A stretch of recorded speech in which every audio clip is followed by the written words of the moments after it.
Ladies and gentlemen, may I direct your attention to something quite extraordinary. You are listening to Kayak Adventure Series. Kayak Adventure Series. This is where you choose your own adventure. You want to be offshore, you want to be shallow, you want to go up the You want creek, to have a kayak that is sophisticated. or a kayak that is simple. You get to choose your own adventure. Oh, looky there. That's a micro bag. I hope you brought the family. This is going to be wild. Hey, this adventure is going to be amazing.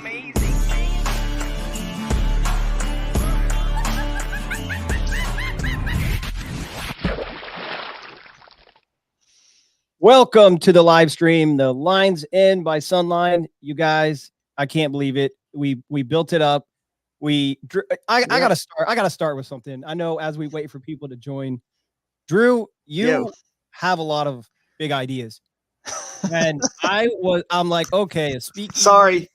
This and that, and this stuff came together, and it was an amazing week. I had a blast. Everyone who I stayed in the house with, we all had a blast going into town. I didn't have if I was at the Airbnb and I had moments where I was like, I just want to chill. That was fine, but I never felt like I was bored, and I never felt like I didn't have something to do. Right. Yeah. There was something to do. If you didn't do it, that was your fault. You guys agree? Yeah. I mean, I'm surprised that how many people showed up to all the extracurricular stuff that I was stressed about. You know, people maybe wouldn't show up. You know, and you guys did. The Bastard brunch was packed. Oh God, yeah. And I think actually I haven't even told you guys this yet. On this episode, I think we should go through the main events like you're talking about, Billy, the things to do, and we should rate out of 10 how we felt those things went. You know what I'm saying? And then we'll give ourselves a little bit of a self-assessment here and rate them. So that could be fun little game for us. Yeah, that'd be fun. And you guys on the live, look at Phil. He's already on. Phil Robertson. What's up, man? Southwest Indiana Outdoors, perfect level adventure fishing. What's up, guys? The anyone who was at the event, if you want to come on the live, Jake and I talked about this, Billy. I don't know how we can do it. We'll figure out a way to just tell us on the comments if you want to come on, and if you were at Shoaliepalooza and you want to talk a little bit about your experience. Just this is sort of an open invite to the anglers to come on the live today if you guys happen to be free. Talk about just message any of us. Or just message us on those comments there. If you're on Instagram, we can't get the comments, so if you're on Instagram, do it on Facebook or YouTube, and we'll send you guys a link, and you can just come on and just quickly 5 minutes, just say how it went, what you liked, what you didn't. You know, we already have enough that we're probably screwed. No one's harder, on us than us. You know what I mean? Like, that's the truth. Like, we already know the stuff we need to fix. So you guys can say it if you want, but we probably already know it. But then again, there's a few things maybe we missed that we don't know we need to tweak, but it's pretty obvious the stuff we got to work on and tweak. But all in all, I agree with Billy and Jake. Great event. Everyone had a blast. I've gotten so many comments about this is the funnest thing they've ever been to. And if that's the first one with a few little clunky moments and times, and that's what the people are saying, imagine what this could be. You know, I think you guys are seeing the vision, and the concept was at least proven to be pretty darn cool. So, yeah. And I mean, I've talked to so many people about their experiences, and just obviously I followed around on Saturday. I followed a couple of you guys. Unfortunately, we didn't get a chance to play a lot of those clips. So perhaps maybe that can be something we can talk about today. But I mean, it was crazy. Like, just to see people, like, I was just like randomly at a spot in the river doing some like B-roll footage, and all of a sudden I just see a guy going up the river with his kayak, in his Crescent. I think he had a light tackle, I believe, or a CK1, one of the two. They're very similar, and I just see him going upstream, and it's just like wild that like he's tethered to his kayak, trudging upstream, casting, and it's just like I never thought I'd see that again. Like, I don't know, it was kind of surreal. Yeah, absolutely. It was. So that's cool. So I think, guys, we're going to show some videos on today's show. We're going to show pictures of the event, some stuff that we haven't had a chance to like process and I mean, trust me, I still have hardly had a chance to process it and go through any of it because we stayed an extra day. I got out with the family on the water, caught a few shoalies, and wife caught caught one. Well, it was more like a Spoli. I think it was like a hybrid. But she lost 3 good ones. She had a big one on, and they all those actual shoalies came off. But we had fun, and we got caught in a huge rainstorm. I'm talking like the biggest thunder and lightning storm, literally a half mile downstream. We were paddling away from it, but it just kept catching up to us. It rained on us, and it was a cold rain. In the woods, we were hiding out for like probably 45 minutes or more, and the woods were flooded with water. One of my kayaks, even the water came up so much in the river, one of them floated downstream 30 yards. And I wanted to go check on them, but it's hard when your kids are like, no, keep holding us, we're cold, and I'm like, I need to go check on those kayaks because I don't think we pulled them up quite far enough running to get out of the rain. But anyway, it's a memory we'll never forget as a family, just cuddled up in the woods. Maybe I can picture that I can share. It was fun. But yeah, and I'm glad everyone was safe. But as content creators, you love those moments looking back when it rained. I mean, as a family, you love the memory of it because it'll be a core memory now for them. But having video of being caught in a rainstorm is fun. Another thing that happened for me, I don't like dream a lot. I don't remember my dreams. And last night or early this morning, I was dreaming that I was fishing on the Flint River. So it was kind of a new. That's crazy. I get excited for tournaments, but I don't actually dream about fishing. I daydream about fishing all the time, but I thought that was kind of fun. No, absolutely. To actually dream about it, that tells you, I guess, what kind of a impact it had on your life. You know what I mean? Other people's lives too. The way everyone's talking about this thing, so that's cool. I did find that video. I'm gonna pull it up so you guys can see it real quick. It was a memory for sure that we'll never forget. So there was a snake in the hole right next to us in our tree, hiding out right there. There's the snake down in there, curled up. He's just trying to avoid the rain. And here we are. Oh my gosh, she's so wet. Oh yeah. Now this is after it already. See how wet it is. But that was after it already had stopped thundering and lightning. We were about to get back on the water. But Theo, during the storm, we were all cuddled up like a little, just I don't know. This little family just cuddled up there trying to stay warm because it got real cold. But the sun came out. We had a beautiful afloat after that. So anyway, it was a good memory, good time. So I think Billy and I definitely went on a kayak adventure on our first trip. It was it was kind of crazy how steep some of those wildlife management areas were. I think if it rained like that in that clip, you would have a really tough time getting out of a couple of them. Oh yeah, I think you're right. I mean, very tough time. So you got to keep that in mind. That's where those, 4-wheel drive trucks really come into play. That's kind of how I grew up kayak fishing, is finding Toyota gang. Yep. Yeah. We found out, and maybe we knew this already, but we found out all 3 of us drive a Tacoma. That's true. That is true. It's crazy. So shout out to Toyota and the Bonus Bucks program. And I don't know if anybody had a Toyota that would qualify to win the Bonus Bucks for that event. We should find out. Rob Jolly says, when are we going back to Georgia? 2025? It sounds like everyone wants to go back. That was a great venue.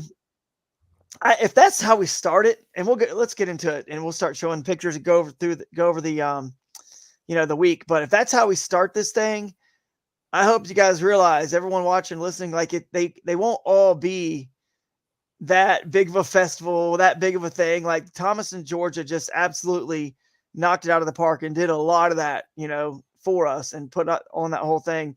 I mean, that speakeasy being such a rare and cool place, and all the just everything was so unique, and that's just going to be hard. I mean, everywhere else has great venues, don't get me wrong, and you guys are going to love it, but I think that was just a unique, special place. You know what I mean? So we'll see, man. We'll see, Rob. We'll see. TBD is what I'll tell you, Rob. So again, Rob and anybody out there, Aaron's outdoors. He's on the water. I know, because we had an interview with Aaron yesterday, and we're going to play it. Jake and I got on with Aaron real quick, and we're going to play it on this live stream at the end.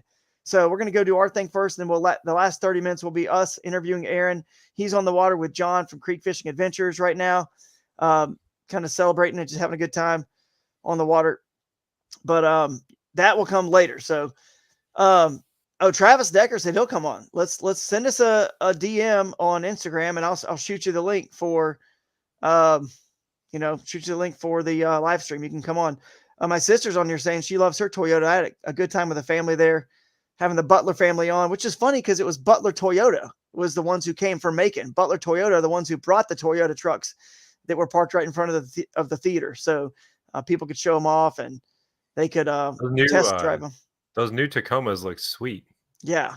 I didn't have a chance to even take a look at them. That's a bummer. I was so busy.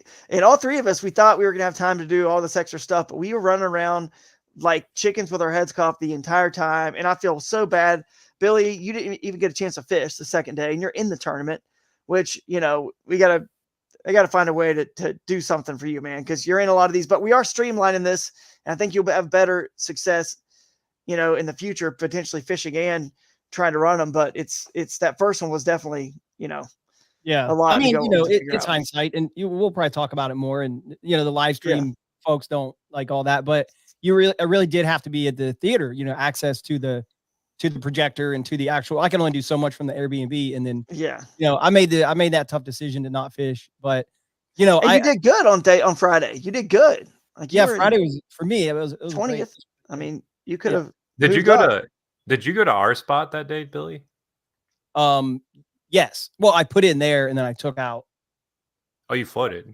Yeah. Well, we used the 30 minutes. I love the format. We used the 30 minutes to go cover like a mile and a half of water. Smart. Okay. So you went the opposite way that we were? Yeah. Okay.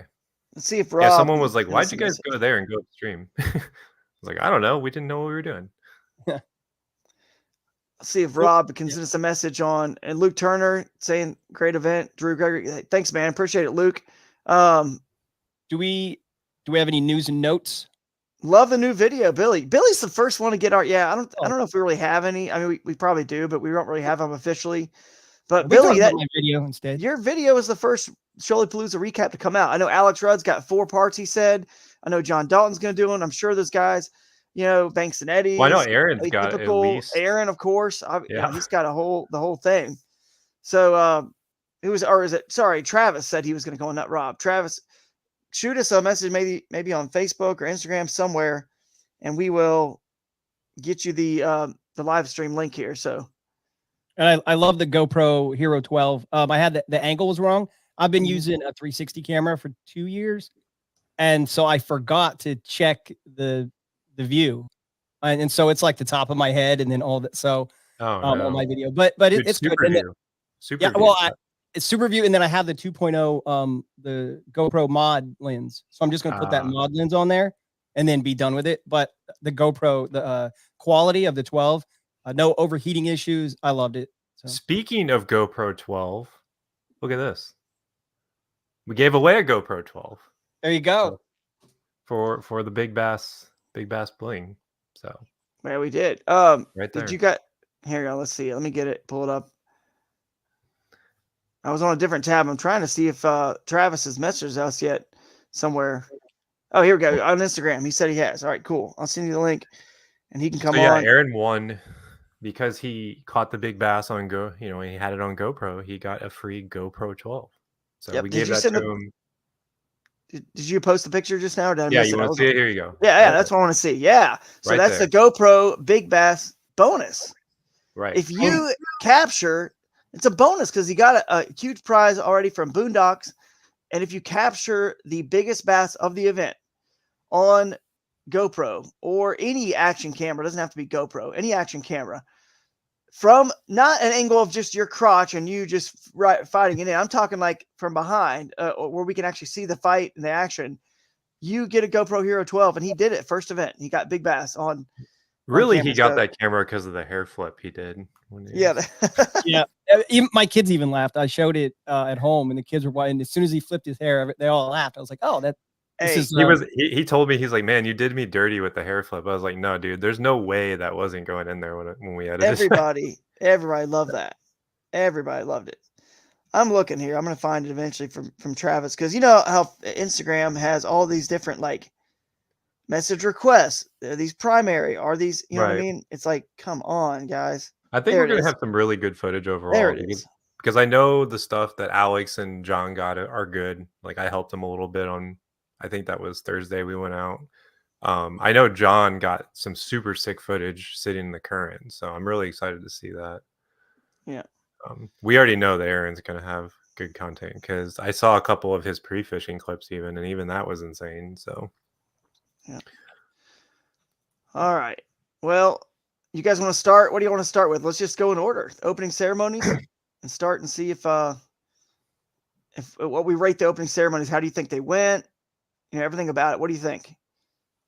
I thought they were really good, honestly. Like usually those openings, like the check-in is like super like clinical and there's not a lot going on, and like even like the free stuff was usually the free stuff's not very good. And I feel like we had a lot of things to do there. Like I tried out 3 different kayaks myself, so I got to try the Primo, the K-Craft, and then I jumped out on the Cuda, the NRS Cuda, the inflatable.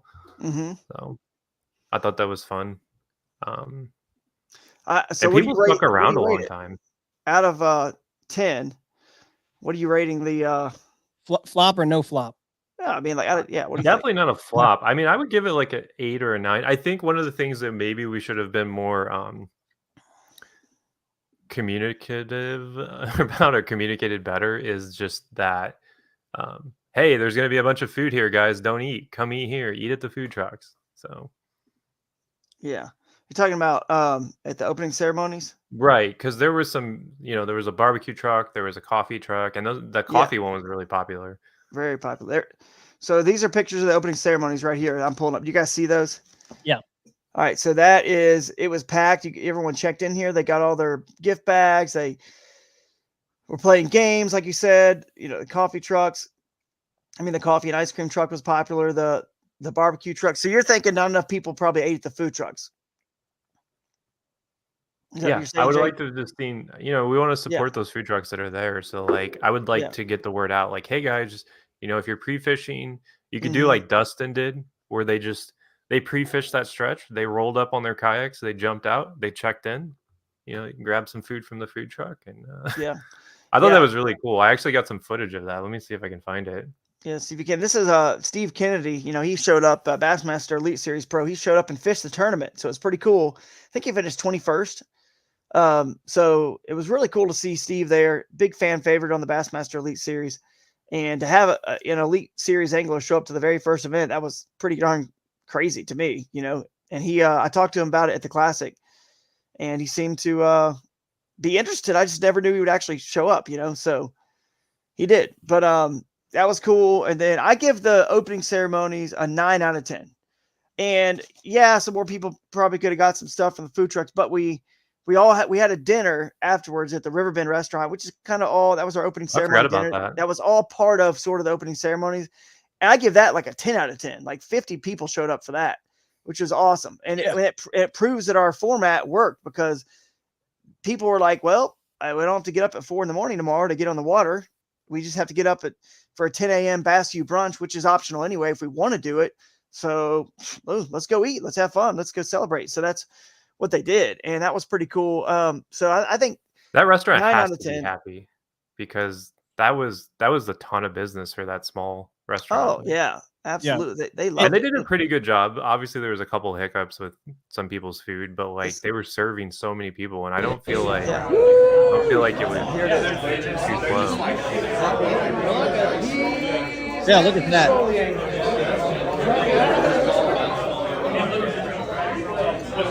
That was before it even got full. We had one more table that got full as well. So that table was, like right in front of you filled up. Yeah. I sat there with some guys. So 50 people. So I'm going to give it a 9 out of 10. And the only thing I'm going to knock it on was we didn't really have cell signal down there. But we, you know what I mean? Like on the water by the river. We didn't have that was a signal. bummer. That was I was tough. trying so hard to like find a spot to upload videos, but I just couldn't do it. Yeah. Look we at need this, to get Aaron. Starlink. Aaron says he has probably 7 YouTube videos from Shoaliepalooza. Let's get that's incredible, 7. So we can't wait to see those. Yeah. So now let's well, real quick, I'll say like an 8. 8. Obviously I got my river bassin hat. Nice. Yes, I picked this one. Who wouldn't pick this one? And then I liked when you showed up to the registration. It was at a park, and you had the one of the banners there, and so immediately, like, I knew I was in the right Yes. place, because thinking you're going the wrong way, and then to your point, no cell signal. I'm like, am I in the right? Oh, there's the band. Oh, I'm here. So that was cool. I'm gonna show you a picture if I can find it, Billy, of what you're talking about. Well, I mean, you may have seen it a minute ago, but I think I can probably find a picture of that. But you guys, we can bring Travis in too. He's down there in the stream. I'm looking at this. You guys can bring him in. Let's get his thoughts on how that went. Let's add him in. There he is. What's up, man? Can we hear you? Oh, can't hear You're you. muted. Can't hear you right now. In the meantime, I will share this again.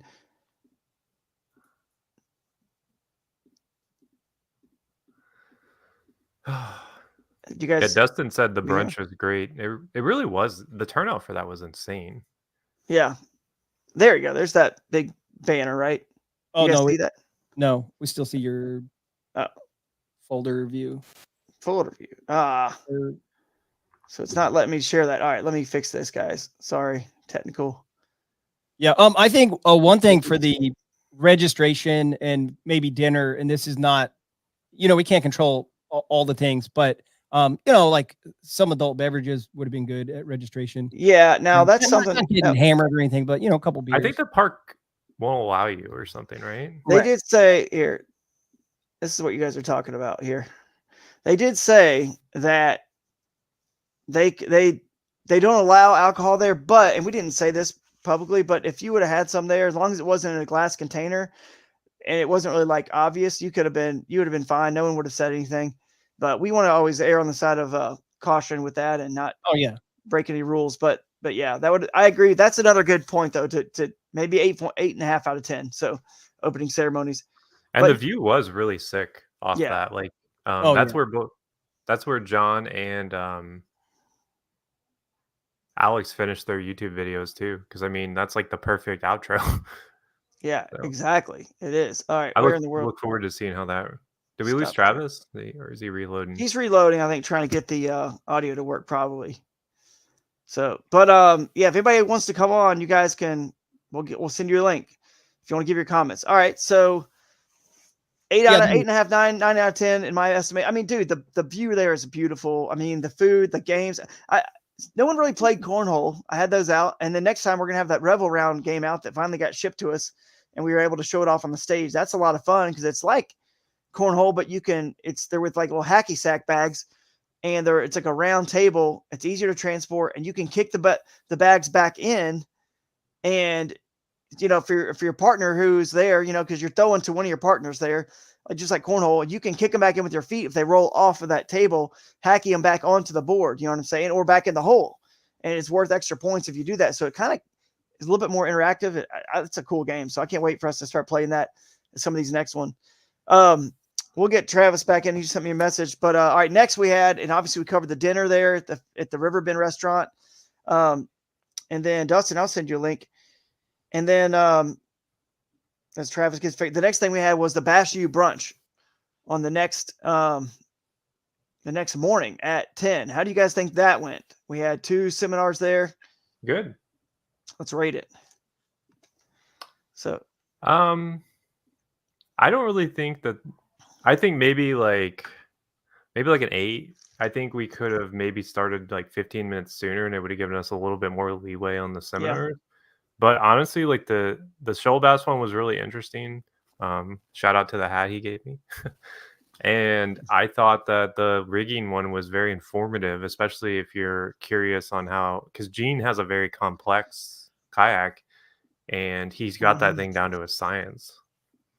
So no doubt. So what was your number when you're rating it out of 10? Give it like an 8, and only because like I think like if we would have given it a little bit more time, but I think people enjoyed it. Like they got a good breakfast before heading out. So I feel like I think the location, the speakeasy was so unique. It was so cool.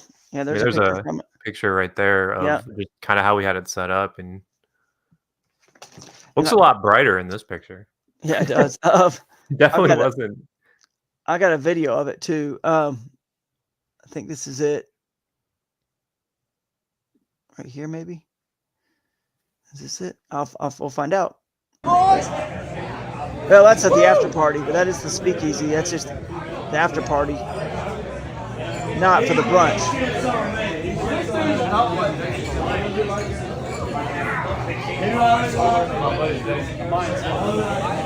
Telling lies, always telling lies.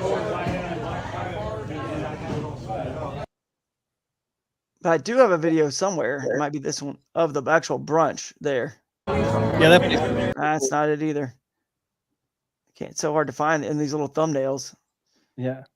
But I'll look for that, and then you guys can do your ratings. I'll look for that video. So no rating for me. I actually didn't go to the brunch. I used that time to try to scout some river, and we did that. So no rating for me. But like you said, the venue for that was like 11 out of 10. So the speakeasy it was unreal. Yeah, it was unreal. I'm gonna give that honestly, I'll give it like a 9.5 out of 10 because the place was cool, the food was cool, everybody came. We had like 40 something people there. We ate all the food. Gene was great. Dr. Salmon's. You guys ate so much. Yeah, I know. You and I just ate like a pancake. It was all gone. And I was like, it was like scraps. It was like a cold pancake. I'm like, all right. Yeah, it was insane. I was getting the jitters by the end. I was like, man, I'm starving. All I've had is coffee. Yeah, Fisher folk over here is like, dude had millions of dollars in Babe Ruth stuff. Yeah, he did. And Hank Aaron and Jackie Robinson and every name you want to mention in there, signed memorabilia. It was crazy. And I just got to give it like pretty much almost, like I said, 9.5 out of 10 because the stuff that really didn't go well, it was really just like stuff that we could have like done better. You know what I mean? Like the place was great. The angler showed up. We had to cut out the YouTuber panel and Jeff Little and I's seminar because next time we're going to change this in Michigan. We're going to actually change the timing. We're going to maybe be like, whenever the anglers get there, we're going to do our first seminar like at 30 minutes, start at 30 minutes after they get there. Cause there's a lot of wanting to talk and hang out. Eat and listen. Yeah. I would love to do like a rigging seminar myself. Like, sit down and do like, here's the Newport. I've rigged like what, 15 at this point. Like, yeah, so. That'd be cool to have you do one of those at one of the events for sure. What's the plan with the video that you did record? You give those to the presenters? So ideally, and this is, ideally, we edited down to a seminar that will be posted on Bass University. We just have to tweak the colors a little bit because it was a challenge to record that. It was very dark in there. So that was one of the things. Yeah, you could kind of knock it a little bit, but that's nothing to do with the people and their experience there. I think the anglers loved it. Yeah, and they showed up. So I think from the crowd standpoint, like it was perfect. Like nothing to knock it. Like it was, people were really engaged on the seminars. Like I think the shoal bass, like the first half of that shoal bass one, people were really into. Yeah. So, and I do have some. So here we go. Here's the video now of the actual talk from Dr. Salmons. Like what the heck is going on here? So that was cool. So that's kind of how it looked. We didn't have a chance to even post all this stuff necessarily. We were just going so fast. So thank you guys so much for coming to the This is Bass the end, but you can see the lighting's a little presented by Bass University. Orange. So one of the foremost leaders in the fishing world, that's bass cool, fishing world, and educating. And that's cool. Yeah, so that's kind of what it looked like on the video. But yeah, thanks for coming out to that, guys. Let's see if we got anybody in the queue here.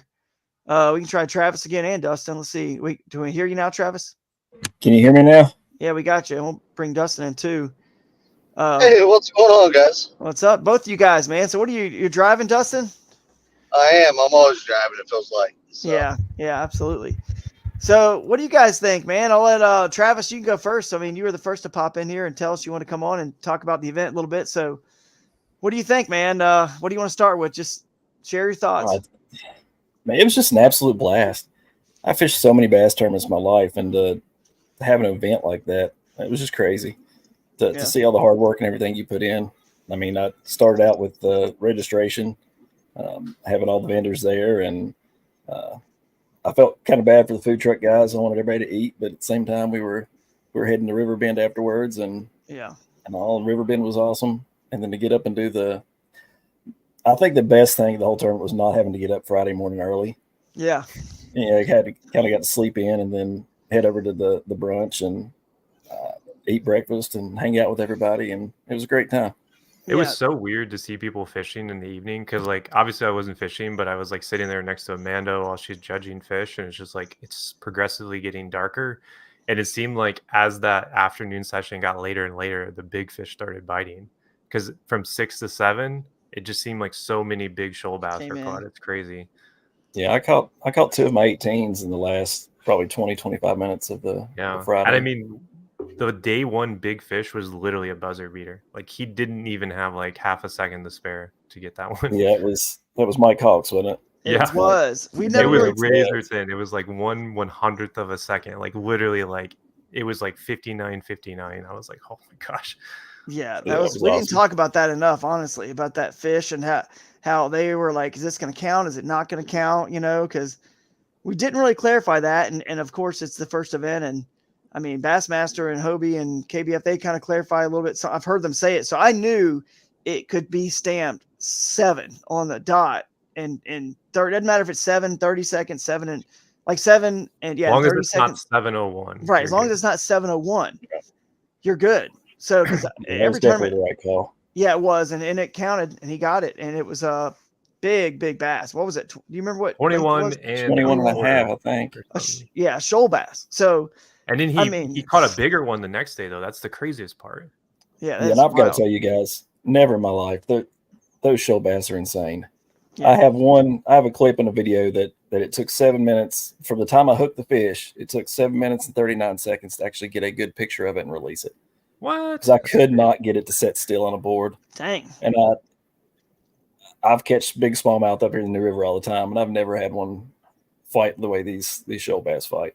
That was definitely a fish of a lifetime. It was really cool. Yeah, I had a lot of people telling me like, yeah, we need like a restraint for these things because they like won't sit still.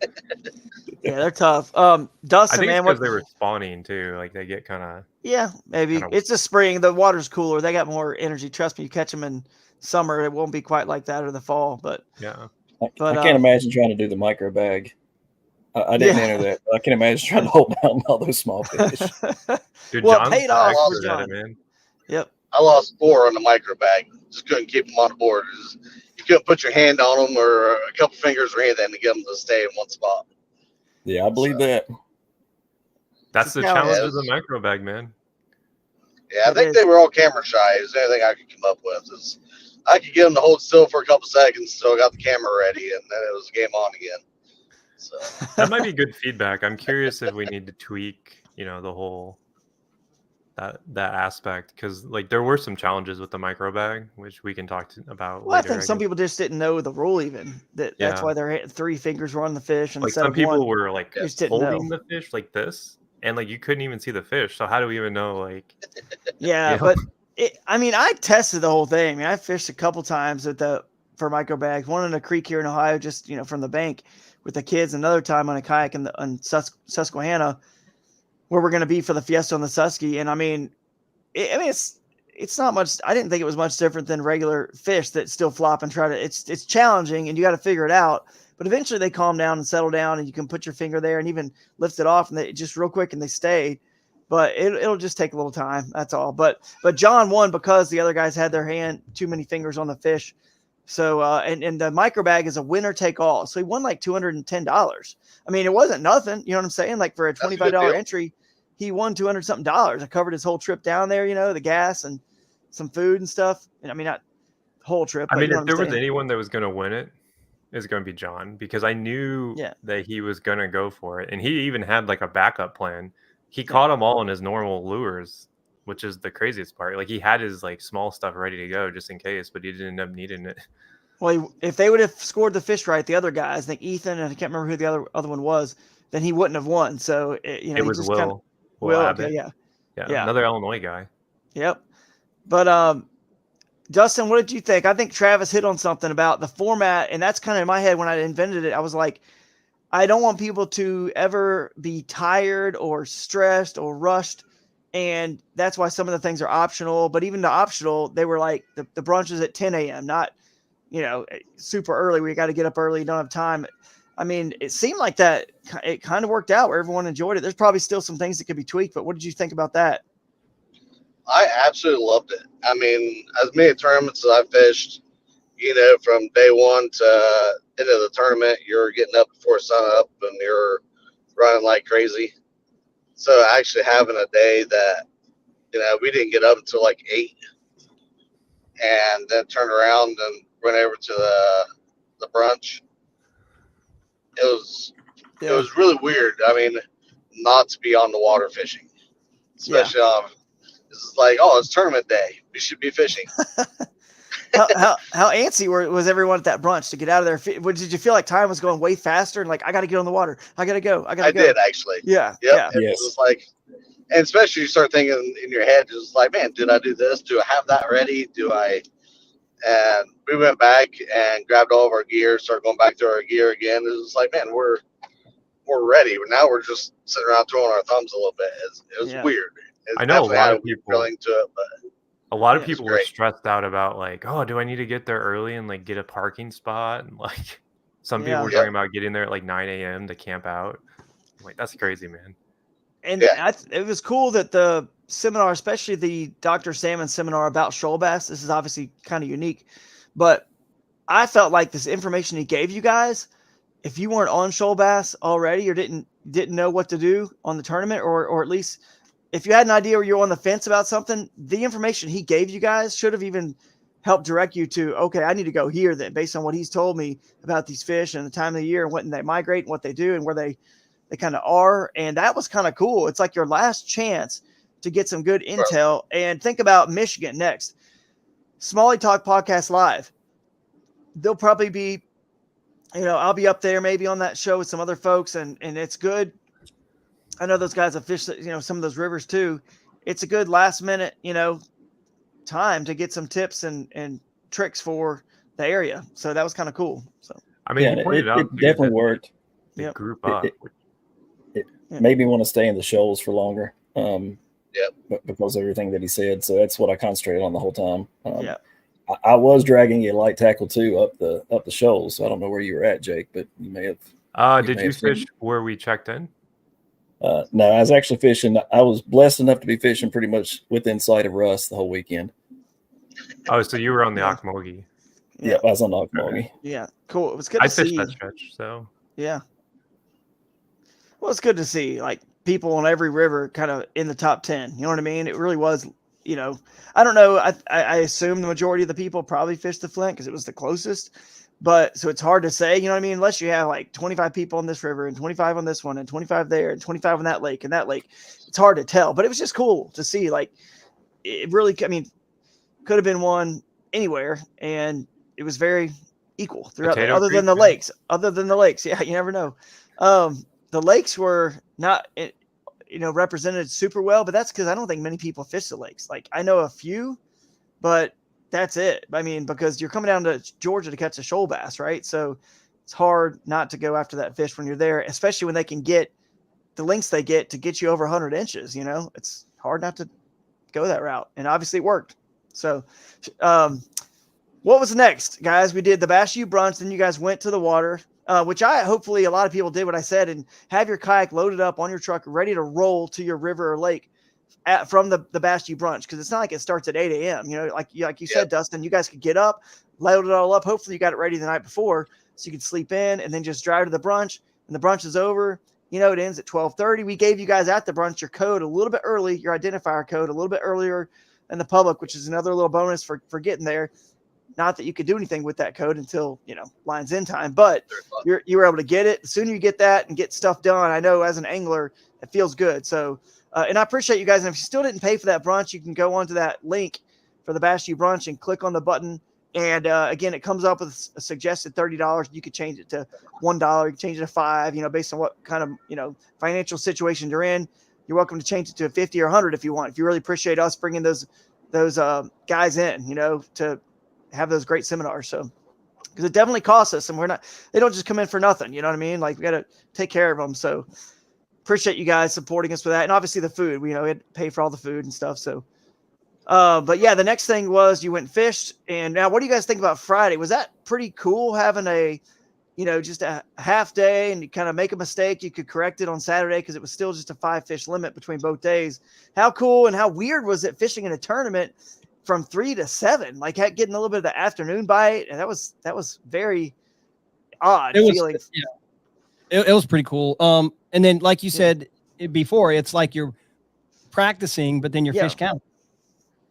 Like, I have to say, we went to a random spot on Friday that we drove over and looked at it, but never actually got on the water. And so we hit it thinking that there's a good chance we can land something big. Didn't happen. But the thing is, what I really liked was it wasn't stressful. Like, oh, I just wasted a whole day checking out this spot. It's still 5 fish. So we caught a few fish, got a few things on the board, and still had a great plan B for Saturday. So it was nice not having that stress of trying to land 5. Right. I have an interesting story we can tell, which I don't know that. And this we almost lost you there. Sorry. Oh. Go ahead, Jake. Oh, I was gonna say this is kind of justifies the Friday session. Is that we had a competitor who fished Friday and had a giant bag. Unfortunately, he had the wrong identifier. And basically he didn't have the one that we had handed out. So none of his fish counted. And typically if that happened with a giant bag like that, you'd be so discouraged. You'd be like, okay, well, I can't win this tournament. I'm completely out of it. Like, this is just like a huge, it would be defeating. Well, he took it pretty well. He was like, you know what? That's fine.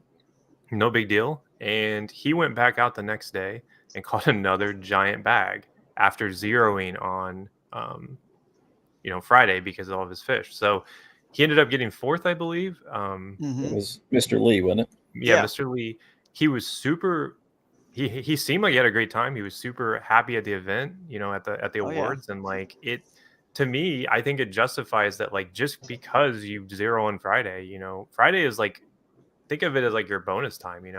It's like a lot of the people who ended up doing really well, with the exception of a few, didn't really have a giant bag on Friday. Like, a lot of those fish were caught on Saturday. So like, it's really just, it kind of balances out in the end. I think it's really cool because, if you go out and blink in a normal tournament on day one, that's it, you're done. Yeah, you're done. I think Alex Rudd kind of nailed it too when he said now too was, low key comic. I think his overall demeanor, and he seems like a really positive, very infectious, positive guy, and I think that probably a lot of people would have got spun out, like Jake said. And most of the same thing happened with Abram Champion. His phone messed up on him. He had a 19-inch fish on Friday that he didn't get to submit. Yeah, I ran into him at Walmart that night when he was getting a new phone, and dang, and he came back out and ended up with 93 inches the next day. So that actually brings up a point. You should have you could have a GoPro as a backup. You could take a photo. We prefer it be on linear mode, not wide or super view, with a GoPro, and get it back in time to get to somebody else to get that card, that data onto somebody else's phone with a quick app. You could send it to the app, or if you get it out with enough time to get back to us where some Wi-Fi, you can still get a GoPro, because we're thinking about extending the hours for fish submissions on Friday, maybe even an hour and a half time, giving another 15 minutes. And keep in mind, GoPro does have GPS. Like, you can enable it. So that's a great idea, because I've got GPS. Verizon, and I had horrible signal. I had to end the day early every day and load up and try to go sit on the side of the road somewhere to submit pictures. So right. So, I would have to fact check myself, but I think they removed the GPS from the 12. Yeah, interesting. My 11 has it, but I guess But in a crunch, maybe we'll have to see if that's. But I did want to say that what what Jake was just talking about, Natu Lee, and I don't want to this doesn't detract or anything Aaron did, because he caught 102 1/4 inches. But Jake, tell me what he would have had. This is going to blow people away. Tell me what Natu would have had if his Friday fish would have counted with his Saturday fish. I'm going by memory on this, so I might be a little foggy, but I saw his full limit because we were discussing it, in like the war room, basically. Yeah. And he had a 21 and something. He had a couple 20s. I think he had 94 inches or something. On day it one, was, yeah. It was definitely 90s. Day one. So if you would have comboed that with his day two, he definitely would have been up there. Like, I think like he would have at least had 100 inches. Like, so Yeah. he had Maybe, quite a day. And like, yeah.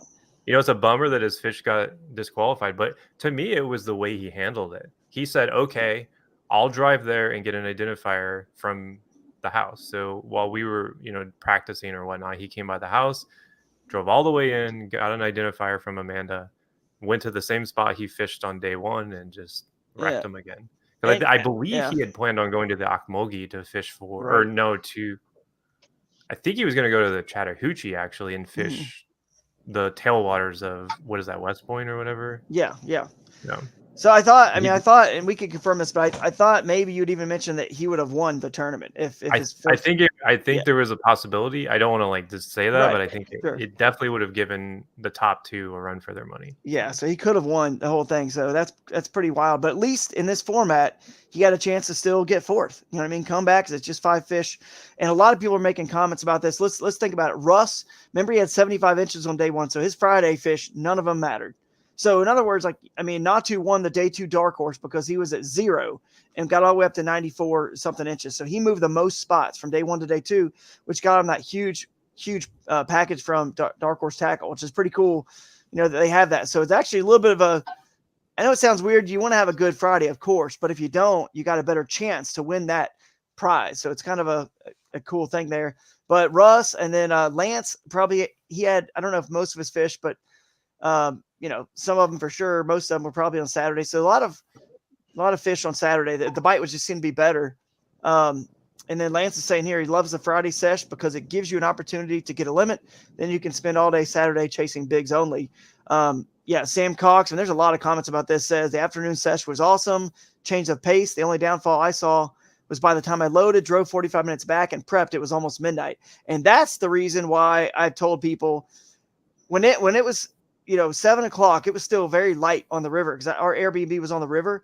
And I thought to myself, man, did we not let them fish long enough? In the morning, you get the absolute, like at 6:30 in the morning, the next day, you guys were getting a very low light fishing for about, 20, 30 minutes until it was still very low light conditions. And you missed that on Friday afternoon. But the reason I stopped it at 7 was because, man, some people, and again, this was Sam's decision to fish somewhere that far away and blah, blah, where he got his Airbnb, blah, blah, blah, right? But still, I wanted you guys to be able to get back in time to get batteries charged, get prepped for day 2 so you're not up crazy, crazy late. And I think there's a little strategy in that. Some people, I think Aaron even said he ended up a little early. He quit at 6:30 on Friday to get back, to get pictures uploaded. Yeah, I had to give him the Wi-Fi password. That's right. Yeah.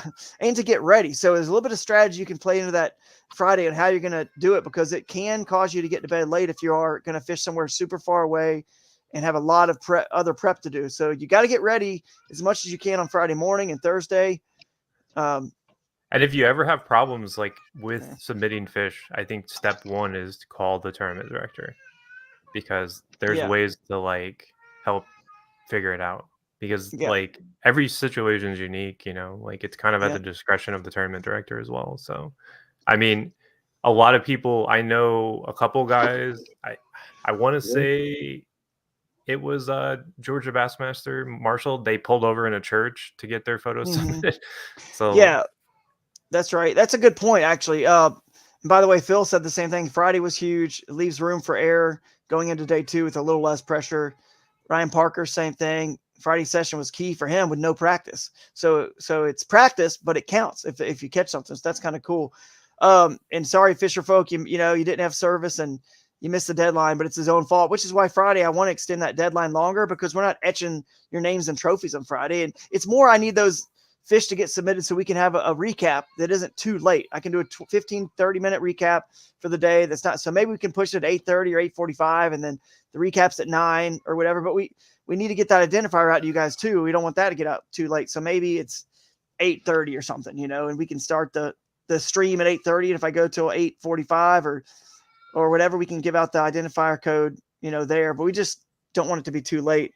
So, but that does bring up a good point. You're allowed to legally get out of the river as long as you get permission from a landowner or whatever. Say, hey, do you got Wi-Fi at your house? Can I get on it real quick? Or do you mind if I come on your land to go walk up that hill to get some better signal? If they say yes, you're not trespassing. You've talked to the landowner, and we want you to get your fish in. You don't have to go back, get in your car, drive up a hill if you can find a way to do it without, quicker. So that is legal, guys.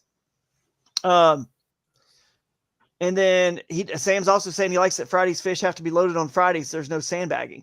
And that's another thing, to a point we actually learned at this event, that we're going to change for future events.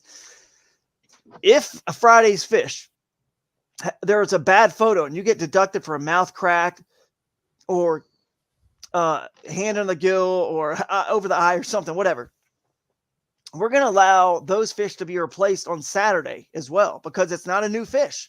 You've posted and submitted that fish. We won't take a new fish from Friday. We won't accept any new fish that you didn't submit, because that was your fault for not submitting it.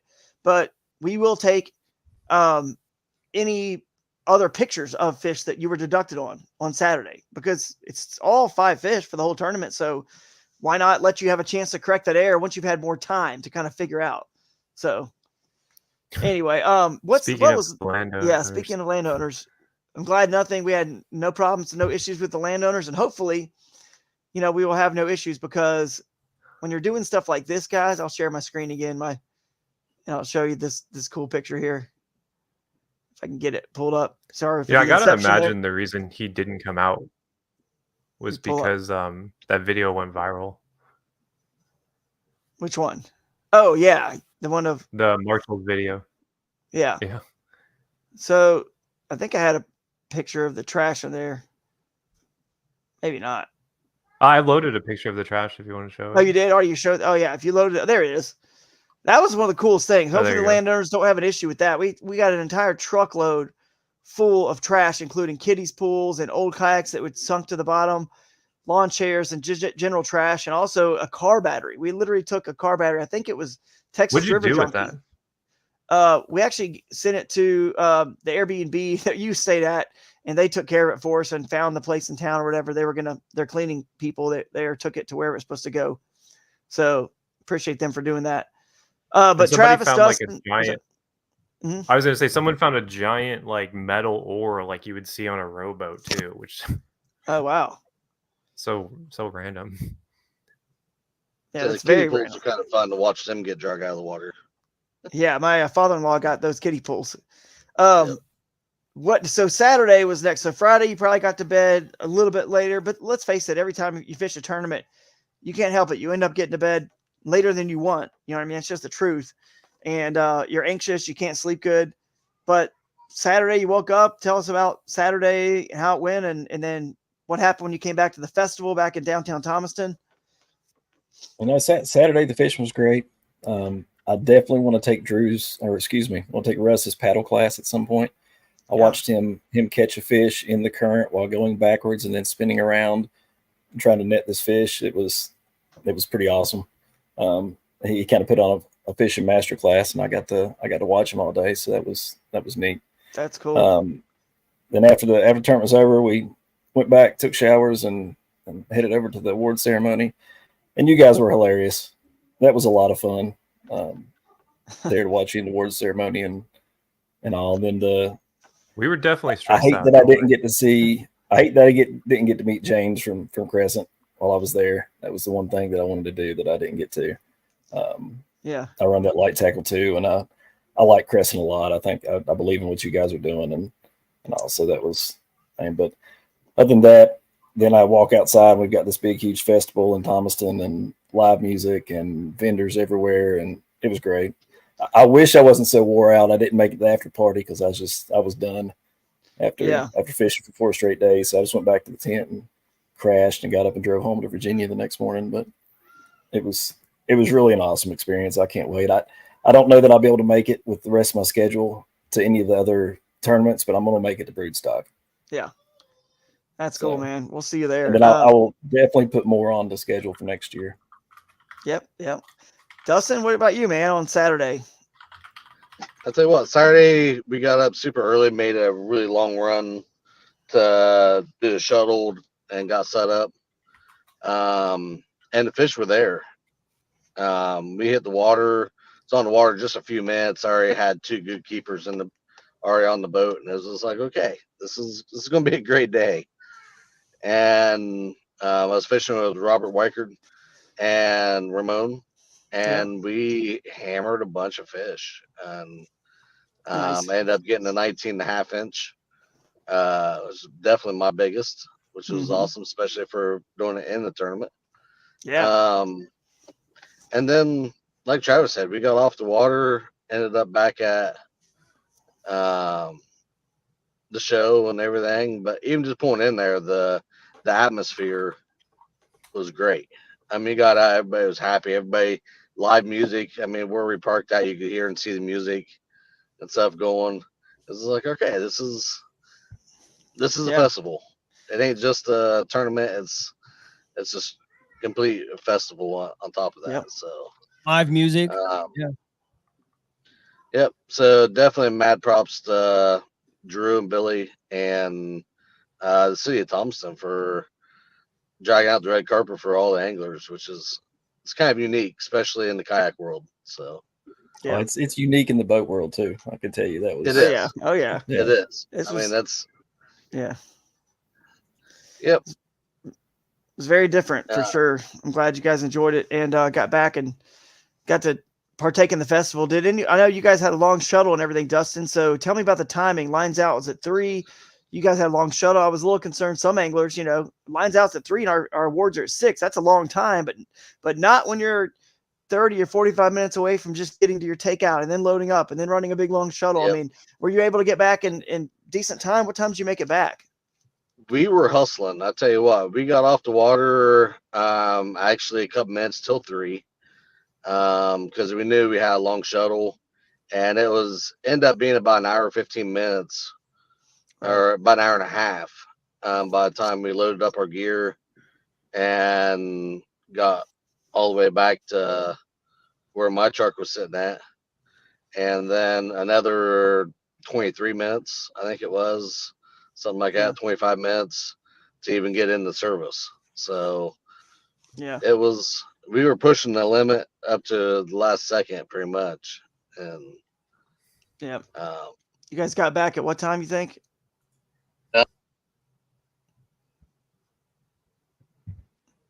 May have lost you. Back to the festival. We got you some now. good food. Oh, he had a good story too, Drew, that your father-in-law, Ramon, flipped his kayak and stripped out to his skibbies and went scuba diving for his gear. I'd love to hear that. That could be a whole podcast. Yeah, probably.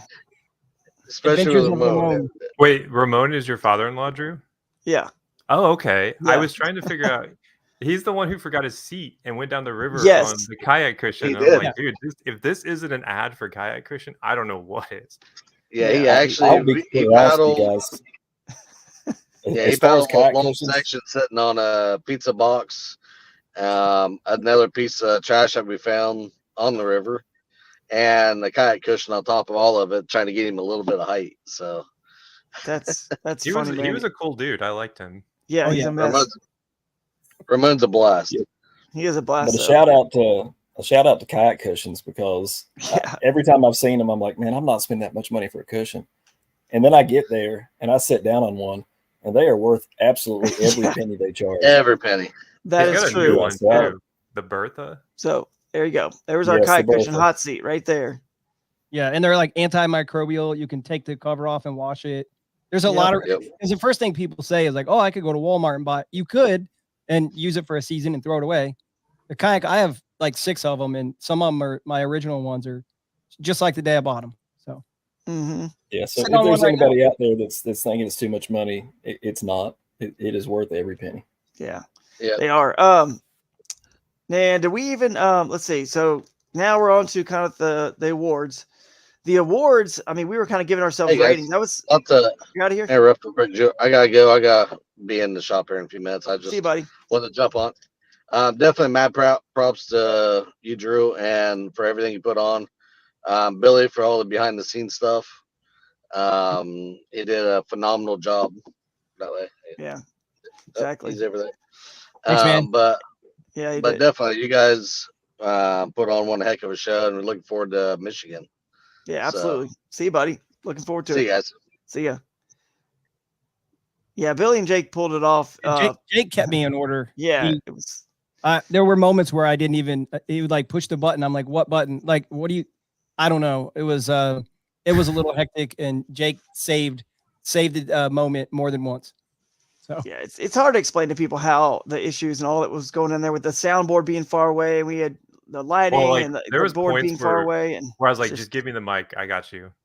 Because Yeah. it was It- really tough to juggle the mic and like, hey, Drew, no, we don't have that video. It's not working.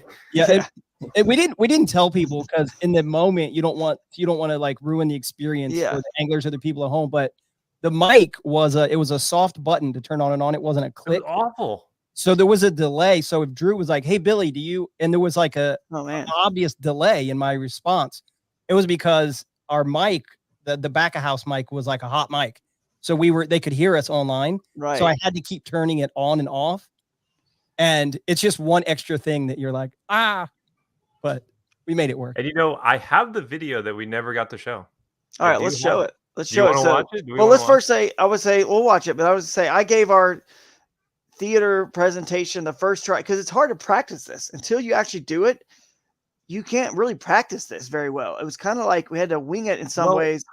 So I there mean, was I a- think we can do a lot better. I think obviously we know what needs to get trimmed up and cleaned up and go quicker. I'm not going to read off every sponsor. Like if you guys wanted to get your name shouted out, and get talked about longer, then obviously that's the next level of sponsorship that they just have to pay for. But because we show them off during the whole event, the whole weekend, they're in your gift bags, or we talk about them on the live. You talk about it, you see them and they're part of the presentation. You know what I mean? For different categories, they're going to get mentioned, and it's like I just need to mention the main ones and then keep it. So let's keep moving things faster and faster and streamline it. But we can make it faster, quicker, and I think we all kind of know some things. A little clunky. I give us like a 6 out of 10 compared to what it could be.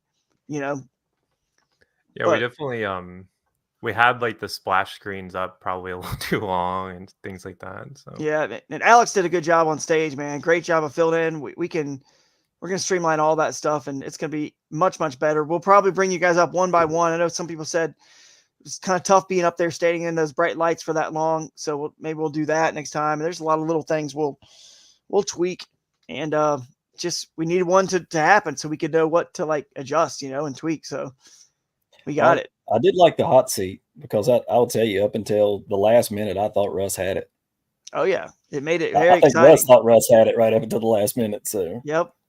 yeah, that was exciting. Kayak cushion hot seat was a cool idea. We had to plan that quote random order. We knew the order, you know what I mean? Obviously. And you guys, that was the idea. You weren't supposed to know it. And it's good that Aaron's fish were submitted after lines out, because then nobody knew, because Russ was in the lead when the board went off. I don't know. Amanda, I think she shut it off with like an hour and a half, maybe 2 hours left. I told her to give it plenty of time. Don't do like an hour, do like at least an hour and a half or two, so that we have some suspense for the hot seat. You know what I mean? And that's exactly what happened. It was very suspenseful. So, and I knew Aaron had won, obviously, but I knew before Aaron knew, basically. Well, before anyone knew, really, because I saw what he had on day one. I saw him submitting his fish, and so I called him. I'm like, hey, I need you to give us this clip. He didn't know that he had won. He was convinced that Russ had him beat because he saw that Russ had 100 inches, and he's like, dude, he probably called that little one.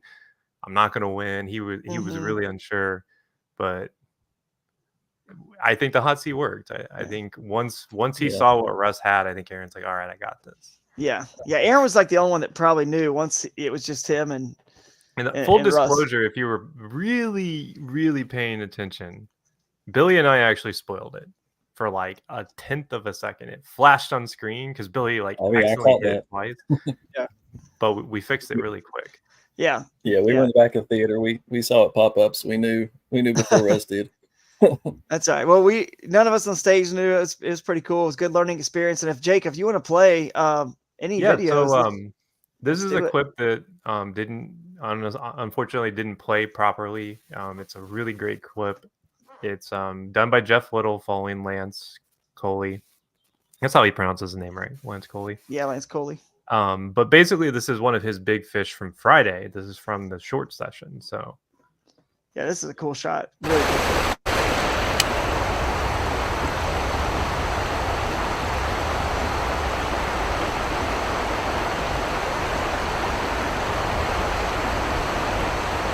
Watch this line. see it. Yep.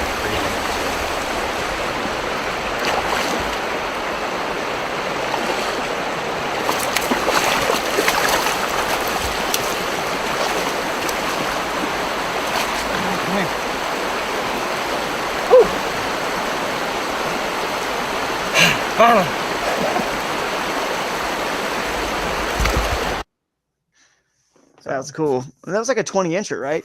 Yeah, it was 20 on the dot. So that's pretty cool, man. See that now that's the thing too. Like the anglers, you guys had some really cool footage, and we've seen a lot of recaps of some awesome fish catches and clips. I mean, and it doesn't even matter if you're like Ethan, was it Ethan Grizzard? He had this really cool clip of a chesty of him catching that fish, a PB, 19 and a half shoalie, lots of emotion. And he could have submitted that to our website under the media, section for anglers, and upload footage is what it says.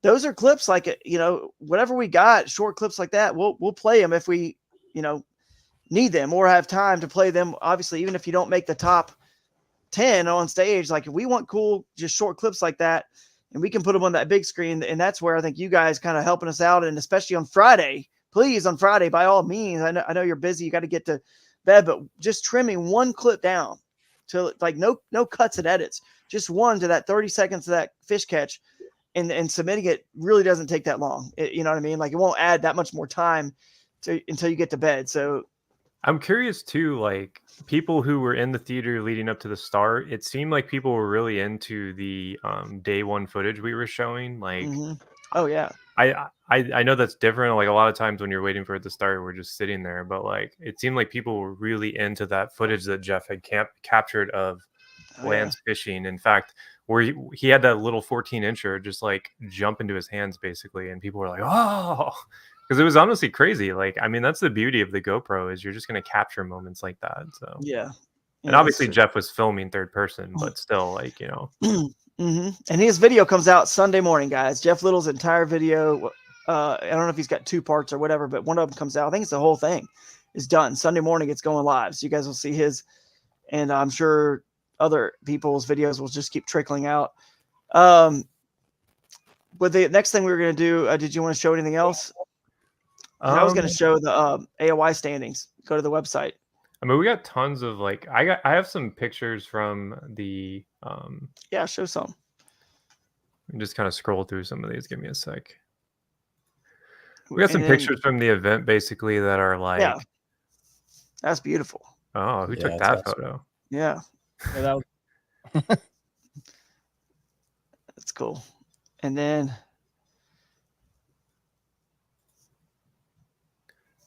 that's there a they are funny with one. it. This little action shot there of Russ getting his champion, his century belt hooked up.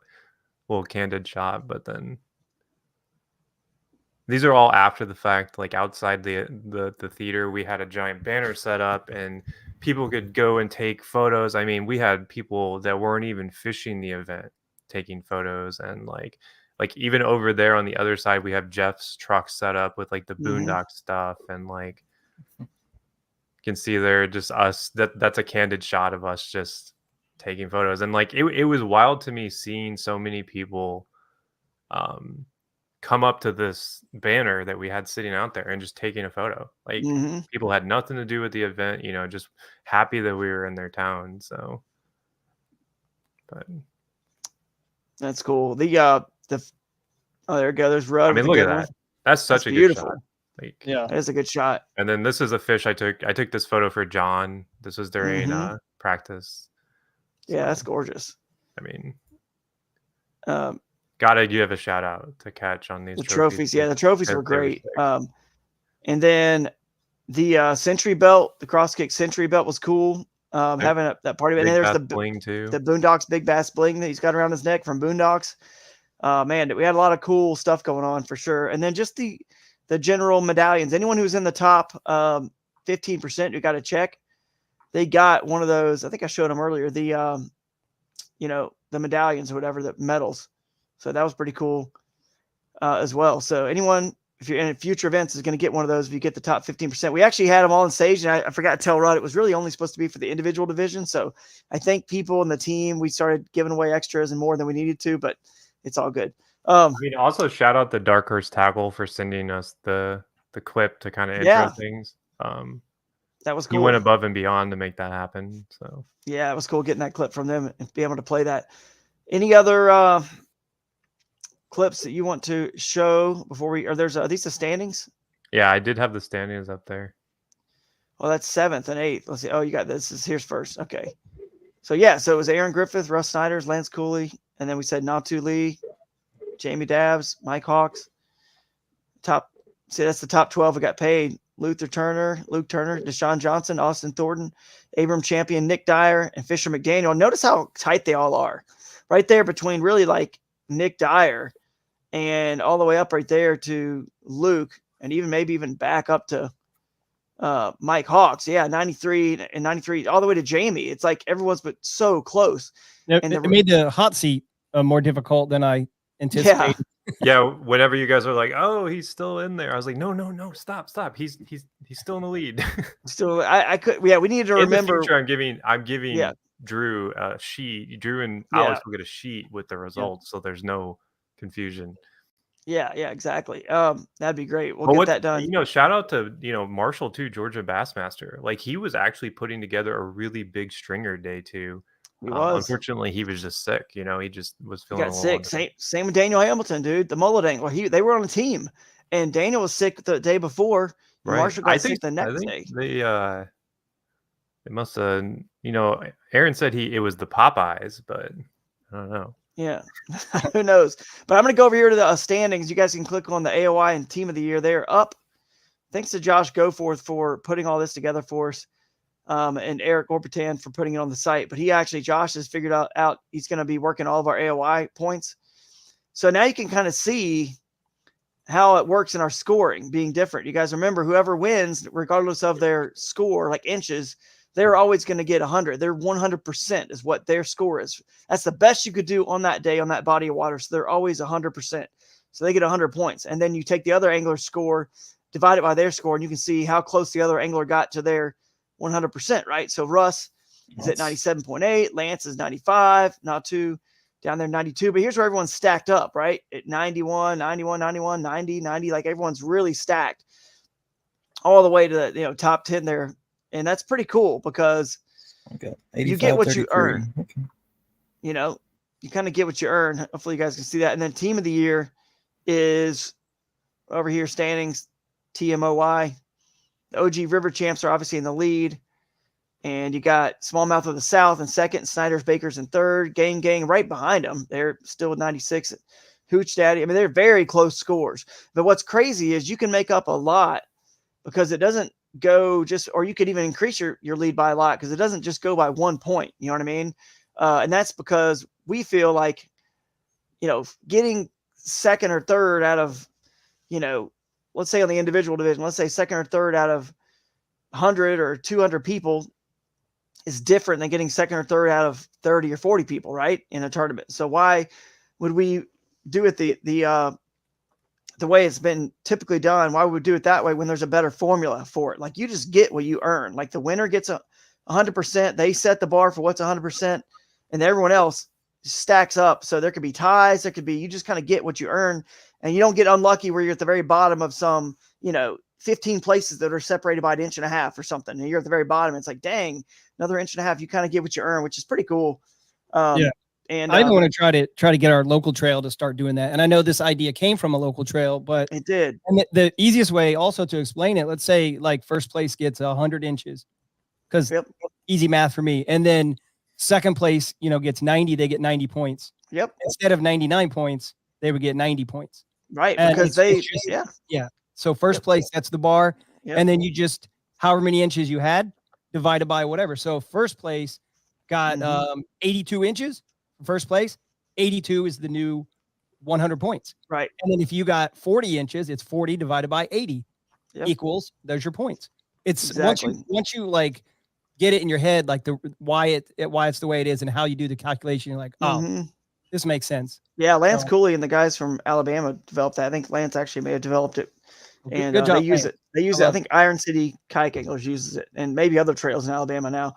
But it makes sense. I mean, it doesn't matter how many anglers in the tournament. It doesn't matter. It's fair. You know, it's just a bummer when you fish another trail or one event's got tons of people, and you got like 5th place, and another event had 30, and that guy got 5th place. He got the same number of points you did. That doesn't seem right. 5th out of 30 compared to 5th out of 150. So it kind of balances. Take Hobie, for instance. I think they had 35 boats or something this past weekend. Yeah. I think it was like 40 It ended up being something. 40, yeah, 42. 40. Yeah. So yeah, the All-American I think was going on at the same time. That I probably heard that. Plus attendance. us and. But yeah, you're right. So that it kind of helps that, and it also just lets you just get what you earn. You know what I mean? Doesn't it? You know, based on that person. What is this clip here? Yeah, this is just one of the guys trudging upstream. Oh, that's cool. I Yeah. just thought it'd be cool to have some. Yeah, very cool. So we've kind of covered it all. What about the last thing? One of the last things we should cover. I'm going to add it in here in a second. Our first stop of 2025. If you weren't at the theater and didn't see or hear it, our first stop for 2025 was announced. And that was another part. Like we could have done better on some of this stuff. Like I was gonna like tease the crowd, be like, "You guys want to see where we're going in 2025?" You know, and kind of like build it. And it's kind of like the communication between us. We can do better in the future. But we announced it, and it is right here, guys. Shoaliepalooza, February 21st and 22nd, 2025. And you guys will get a little preview of all the events at all the events this year. You'll get, we'll announce one for 2025 at every single stop. So kind of, that one's going to be fun. That's going to be wild. Going down to Florida in February when the bite is on down there and it's cold up north. And I think that'll be well attended. I can't wait to see what waters are in bounds for that one. I mean, you could just go right now and look at all the rivers and lakes, you know what I mean, within an hour of Ocala and just basically figure it out, But like Rodman, the Akbalaha, the Withlacoochee, Orange Lake, which is in Bassmaster's top 10 for lakes, in their last magazine a few months ago when they did, or whatever, last year, the top 100 lakes. I mean, Lake Panisofsky, I think is what it's called, or Topa. Yeah. Down there's some good waters, and basically within an hour, and then even the northern section of that fishery, that within northern hour, you've got Swanee bass water. The Santa Fe River is in bounds. So Swanee bass, if you've never caught a Swanee, that's a good time to come over there and catch a Swanee and knock that one off your bucket list too. So they're real pretty little fish. But they don't get super big, right? Like, no, 14 inches maybe. Yeah, 14, 15. You might I've caught one that was like 3 pounds. That's a big one for sure. 3-4 pounds is a real big one, but they're cool fish. But it was great. I mean, I can't think. We covered the micro bag. We did award the top female, the top youth. It was great seeing the kids get involved. We gave away that Crescent Primo to the top youth, which we'll do at every event as well. Raised a lot of money we gave away that flash colored Shoalie and raised a lot of money. We still have to figure out how much money that was. We got to go count it all up and figure it out. It's complicated. The people taking the money, it was mixed in with the money for the t-shirts too. So we got to go back and count all the raffle tickets basically and do the math. But we had Jay as Average Joe. That's right. Jay Jordan won the Average Joe, aggressively average anglers, Average Joe, right in the middle. He was dead middle of the pack, so he was definitely average. But it was a good event. And do you want to show Aaron's clip or no? We show it in our video. We show it on the other one. In our video we're about to play. So Travis, and anything else that you didn't make it to the after party, but dude, it was a blast. The after party was a blast. That's the last thing we didn't rate yet. I think the after party was like 9.5 out of 10. I didn't see Billy so relaxed all week, and then we got there and he was finally over the hill. He was chill. It was good. Here we go. There's a clip from the first stop of the after party. Oh, you hear what I did? Yeah, your brain is fried. When I got back to the main road, I hopped out. I was like, I really hate that I missed that. Yeah. They had the whole festival down there going on. Live music.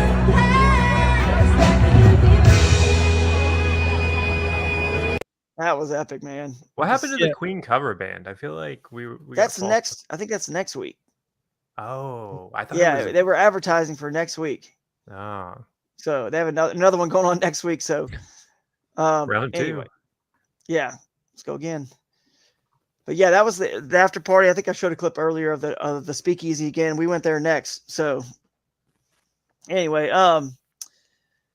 so what do you guys think now? Should we any last comments? We need to show this. We have an interview with Aaron. Yeah. Yeah. So I'm looking forward to that. But I wanted to add something about the micro bag, just like Yeah. a rule thing, because I'm not sure if there's a rule already. If you have a penalty in the micro bag, like the mouth is open, we should add inches. Yeah, we talked Okay. about that. Okay, good. Yeah, I thought about that on the way home. But I but was here's like, the thing. Here's the thing. It's almost like we shouldn't punish them for a mouth open, because if you leave the mouth open on a micro bag, you're punishing yourself. No, you're You know? making it longer. Right, which It's is just bad. punishing yourself. Oh, yeah. you're right. You're punishing yourself. Oh, yeah, there you go. So Yeah. it's like a self-enforced punishment. You don't even, if they leave it open, it's like, all right, well, I mean, You know what? That's an 100%. idea to talk about with Amanda. That is an idea. Yeah. But anyway, and then I know Travis, I think Travis had something to add too, but the video that you showed, where you're panning across the rooftop there at the slices, I was sitting next to John from Yak Gadget, and that was one of the biggest things over the weekend, just talking to people, getting to know people that maybe you knew in passing, but you really didn't have time to just chill and just talk to people and get to know people. And I had 3 or 4 interactions like that. And I mean, Jake and I had never met in person. It was always, this type of format. So that was probably my favorite takeaway from it, was just meeting people and building stronger connections with people I already knew. Yeah. That was cool, man. It catching really was. dinks together, the ultimate bonding. Yeah. Dwight family, No, I just wanted to- appreciate them showing up. By the way, they said they had a blast. Josiah's excited to get on the water in his new kayak. That's so cool, man. Yeah, So that whole happy for family him. turned out. There Yeah. was a lot of them in that. Youth and lady angler and Yeah.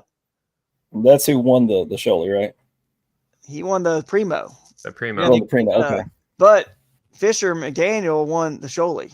His mom won the Shoalie, not him, but and his, she's his mom, keeping it. She his said family. she's keeping Yeah, it. she's keeping it. Yeah, for her. So Yeah, she was tickled to death. That was awesome to see her win that. yeah. And let's remind people before we play the video interview, we're going to end on that. And there, you guys can still post comments, and maybe we'll sit here and kind of pull some up or reply. But basically, let's remind people that Michigan is next. Let's get signed up. We are going to cut back the sponsors gift bags to the first 50. Now we're doing that because, I mean, we didn't quite get 100. Okay. We had 80 in the individual, I believe. And then, or maybe 79 when it was all said and done, we removed one more person that didn't fish, but we also had like we were close to 100 total people between the team division, the micro bag, the side pot, all of that stuff, and friends and family. And I think close to 100 unique people. And then obviously family members and other people were there. All of us, we had like a good, like 150 to 100 to 75 or 200 people total come to the event because of us. So that was pretty cool, bringing that many people into town and supporting the event. Definitely cool. Let's try to see if we can top that in Michigan. So the payouts, which we didn't really talk about, we could pull that up, but the payouts ended up being it was like 3,400 for Aaron, and then Russ was like, I can't remember, it was like 15 or 18, but they all got their checks right when they walked off stage. They all got it right when they walked off stage. I'll see if Amanda and I ever text. I'll pull that up and see if I have that payouts, if anyone cares to know. Here it is. It was 3,400 and for first, and second was 14, third was 920, fourth was 780, fifth was 640, sixth was 550, seventh was 380, eighth was 320, ninth was 270, 10th was 250, and then 11th and 12th were 150 each. So they basically got their money back for the entry. But it was top 15%, so it's pretty cool. If we get 100 people in, we'll pay out 15, spots. If we have 200, then 30 people will be on, come across the stage, get their medal, and then we'll talk to the top 10 actually on stage, taking the hot seat. So that was pretty cool and good payouts. The team division, I don't know what that was. I can't remember. She didn't send me that, but they all got their checks. They're all cashing checks already. They're happy. I think we did all that really good, and Amanda did a really good job. I think trying to think who else we missed in terms of thanking them. But Jeff Little did a great job filming people as well. Billy, Jake, you guys did a great job. Just can't thank everyone enough. Really, the whole city just really showed out. I mean, there's tons of people that just helped that didn't need to. Yep. I believe Andrew. Yeah, I think he's in the chat there. He helped with, he Big gave us a time. light at the at the seminar. So like there was a lot of like unsung heroes and all this. Everybody that helped us clean up. Yeah. All the people that brought back all the stuff for all the Ohio folks that brought back all the stuff that I had shipped there. And it was insane how many boxes there were. And that allowed me to stay with my family one extra day and keep the kayaks on the back of my truck so we could do a float. And they took all the stuff back, which I got to go. Yeah. And I mean, shout out to all the influencers at the house.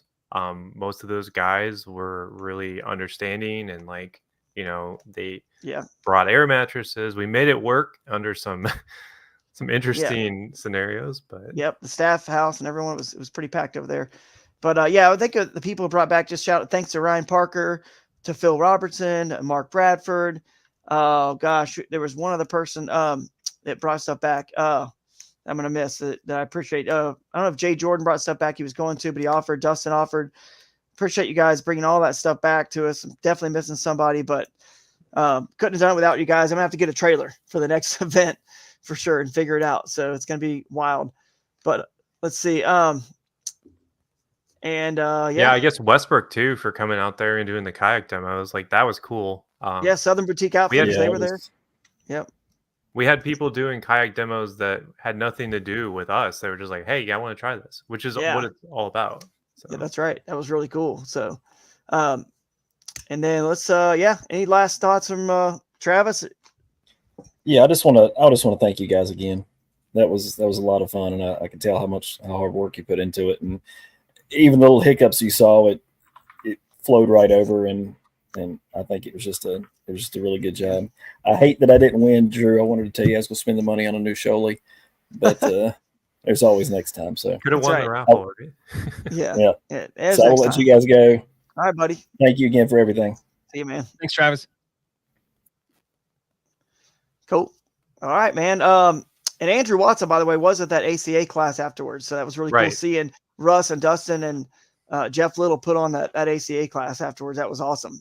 So I wish I could have done that, honestly. Like I had to get back, but that's on my list of things to do because I'm a huge proponent of being good at paddling while you kayak fish. So. Yeah. The last thing, by the way, that I will say is go and submit your footage, guys. Like I'm talking, if it's just not even an edited clip, like edited video, an actual just 30-second minute clip, go onto the website. And we gotta share it one more time so people understand. We need this footage to put together a final video of the whole event for you guys. Like we can put it on our YouTube channel. So when you go on the website, you can just click on 4 anglers and then click on upload footage. Go over here, and it's not gonna. Anyway, click that button. It doesn't take you guys there because I'm not sharing it pops up a new tab. So, but anyway, click on that and you just submit your footage. It's easy. And you also, when you have an edited GoPro Epic Edit, consideration of that award, you can stop sharing that screen. I have no idea what it is while I'm talking. It's confusing, hard to do them both. But the Epic Edit Award is a 1 minute to 3 minute clip, like a video that you've edited, actually cut and edited. And there's a lot of folks that were filming.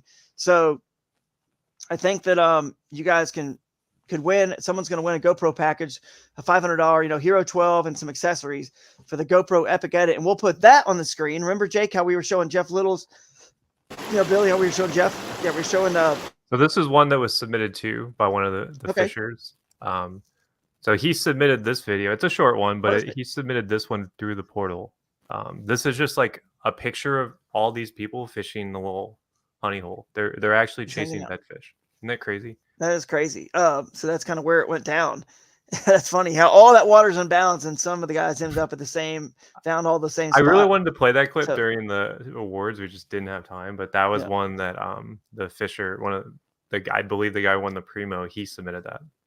Yeah, absolutely. So go submit the footage, guys, and go submit your Epic Edit, as well, 1 to 3 minutes.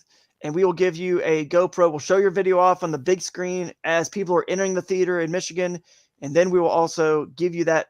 We'll announce the winner and give you that prize there, GoPro Hero 12 package. So, yeah, guys, that was fun. Let's. I guess you got that video queued up yet? Yeah, I'm gonna queue it up. So we'll still be hanging around, but it'll just be on the screen playing. Oh, yeah, and make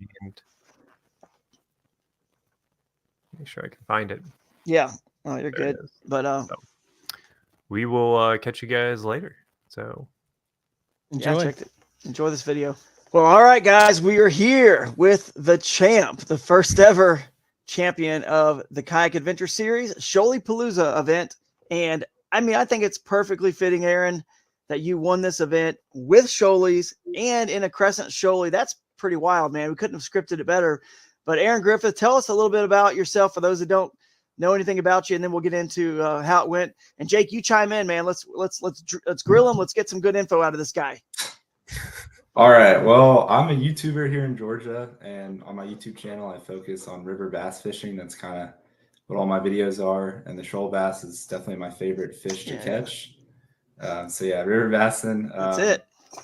And I'd only fished the Flint a couple times before practicing for this event. They were both last year in summertime. And both of those trips, I think my biggest fish were like 18 inches. Like it was basically just catching a bunch of dinks. So this is really my first time. 18's a dink? Well, okay. Well, Man, way to make me so bad. Nice. Those three were nice, but the rest of them were all dinks.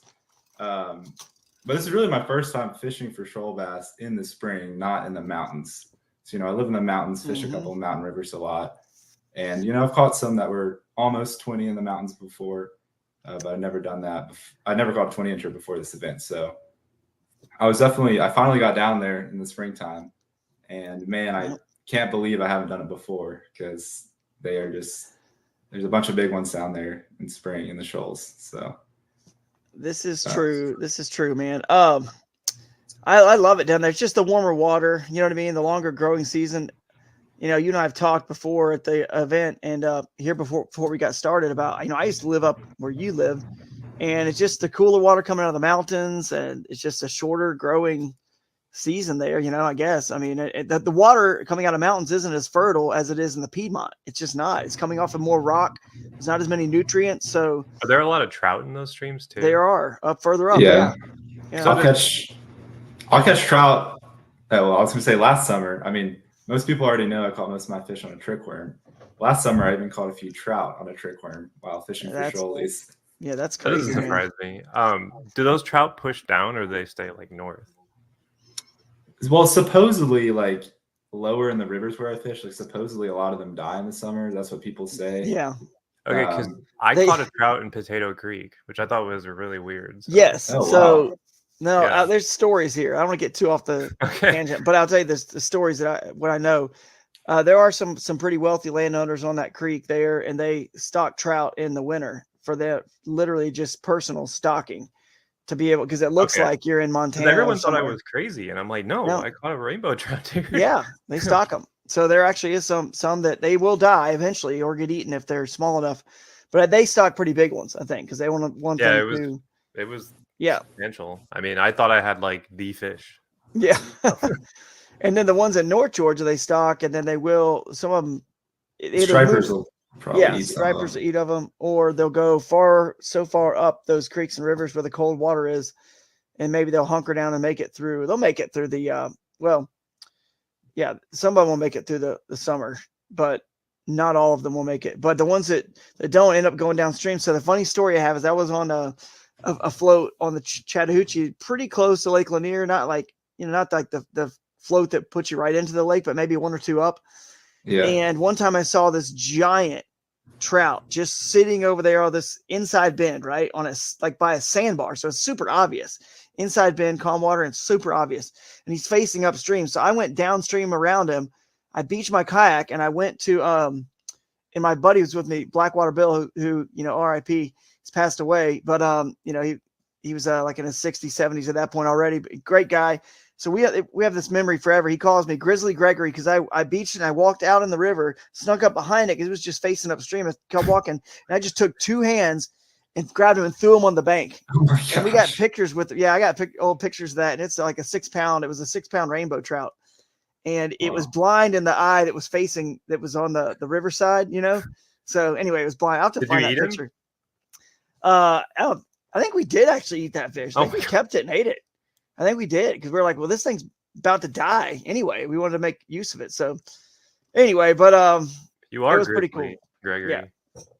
What's that? I said you are Grizzly Gregory. Yeah, that's what he called me. It was so funny. But man, Anyway, but back to sorry shoal for that bass. tangent. Yeah, tangent. Back to shoal bass, and in the Shoaliepalooza boundary. So you had 102.75 inches, and before the event, I predicted 101.75. I thought it was actually 0.25. Or was it 0.25? Okay. Oh, so I was even closer. Thank you. 102.25. Yeah. So I was even, So I thought someone was going to get over 100. So then Russ got over 100, and you got that cool cross kick century belt, which is, the other events are going to be a little tough to get 100, but it's going to be I think it's going to be done again at some point. You can do it in the Ozarks. You can do it. Yeah. We could do it at any of them, really. But I mean, dude, tell us so you're catching them on a trick worm. Is there anything you could just tell us about, the area? Where do you think they were spawning? Were they post spawn? I guess I'm thinking they were post spawn because you weighed the one that was 5.5 inches and 5.5 pounds. And it was, what was that? 21 and 22 inches. The 22 incher was 5.5. Yeah. I mean, there were definitely some spawning, and I didn't catch a single fish sight fishing though. The first day of the tournament, we put in at 2:30, and we were like all racing up river to this one spot, and I was the only one with a motor, thank God. So I got to this spot first. But at 2:58, I saw 2 fish right there. I'm like, man, I can't wait to cast at them. And right at 3, I casted in there. I didn't catch either one of those, but I still caught 3 in the first 10 minutes or something. But nice. I mean, they were definitely still spawning. I just didn't catch any sight fishing. Right. Was most of your fish come on day 1 or day 2? I can't remember. I haven't looked at it's cool how the leaderboard will show day 1 and day 2 fish. Plus, we can look at the identifier and see. Yeah. So day 1, an hour and 20 minutes in the tournament, I already had 89 3/4 inches. So it's just a great start. I think that's when I caught the 2 19.5s on day 1. Mm-hmm. So I mean, I just got into this one area where I didn't catch them in practice. And a lot of times in practice, if I'd really been practicing well, maybe I wouldn't have tried to hit it so hard. But I was like, you know what? I'm making YouTube videos. I'm just trying to catch fish and make videos. Right. And if they bite again in the tournament, they bite again in the tournament. And luckily they did. So it kind of worked out. I mean, I hammered that area pretty hard. I mean, he was super nervous at the house because a lot of us had been to, I won't say the name of the launch, but a lot of them we had been there. Yeah. Right? And he was asking me, he's like, "No, you think people are going to go there?" I was like, "I don't know, man. It's going to be gnarly there if it rains." Because he only had 2-wheel drive, and that was obviously a concern. Luckily, it didn't rain. It didn't rain. Well, it did rain. It rained a little bit, but not. Yeah, but not bad. Not a scary rain. But that's cool that you were at that. So you were at the house. So just so everyone knows, there was a bunch of the YouTubers and some of our staff that were all in a big house together, and Jake was there. So it's kind of cool that we have Jake's perspective here of what you were kind of dealing with back, at the house, your nerves, just what you were, what your thoughts were after day 1 and heading into day 2. And, so this is cool that Jake will be able to chime in on this kind of stuff. But you mentioned something that's very interesting that no one's ever had a chance to ever say or talk about before. You said it was 2:58 and I had to just sit there and I couldn't cast for him. How was that format? Having a Friday afternoon bite and getting on the water 30 minutes before, and then having those 4 hours on Friday, again, it's 5 fish throughout the entire event. So Friday and Saturday. But what did you think about that format? Because we've never had a chance to talk to it. You're the first angler we're going to be able to ask. Did you like it? What was interesting or different about it? I mean, this is only my second tournament ever, so I don't have a ton of experience. But I think it was cool having an extra 4 hours. For some people who don't have the chance to practice, it's probably really good to if whatever they do on Friday doesn't work out, they can switch it up on Saturday. Mm-hmm. So I think that's one major advantage. I mean, for me, it just went great. So it's I was just hopefully this works out tomorrow. I'm going to do the same thing. Hopefully there's still fish there. And it worked out. But I mean, I don't know. I think it's cool format. Yeah, it's cool. And you get the afternoon bite, which is kind of nice. Now, did you have plenty of time to, was 7 o'clock a good stopping time? I know there was still plenty of light after 7. We could have gone longer, but I mean, but then that puts you guys getting back pretty late if you keep pushing it further, So I thought 3 to 7 was good, but I mean, what did you think? Would you wish you had another? How hard was it to stop fishing at 7 when there was like plenty of daylight left? What's funny is I stopped fishing at 6:30 because I just wanted to get my fish in. Smart. And then on Saturday, I stopped fishing at like 2:15. Saturday, I felt really bad. I had like 3 hours of sleep. I really like Popeye's ghost pepper wings, and I had them Friday night, and sometimes they mess me up. So I was like, dude, everybody in the house was sick. I don't know what was going on. On the way, like on the put in on Saturday morning, my way upriver took me way longer. I thought I was going to throw up like multiple times. I had to just stop. And I don't know, somehow I just get up to the spot that I've been catching them in. Less than 10 minutes in, I catch the 22-incher. And, you know, I was feeling terrible. I was just like, what is going on? It sounds like a normal tournament to me. How about you, Jay? You're pretty much going to throw up pretty much before every – that's the way I feel. I mean, I usually like – I have like this like fear that if I don't get up like an hour early and like go through the morning routine, that I'm going to get out in the water and have to like jump in the water. If you know what I mean. But yeah.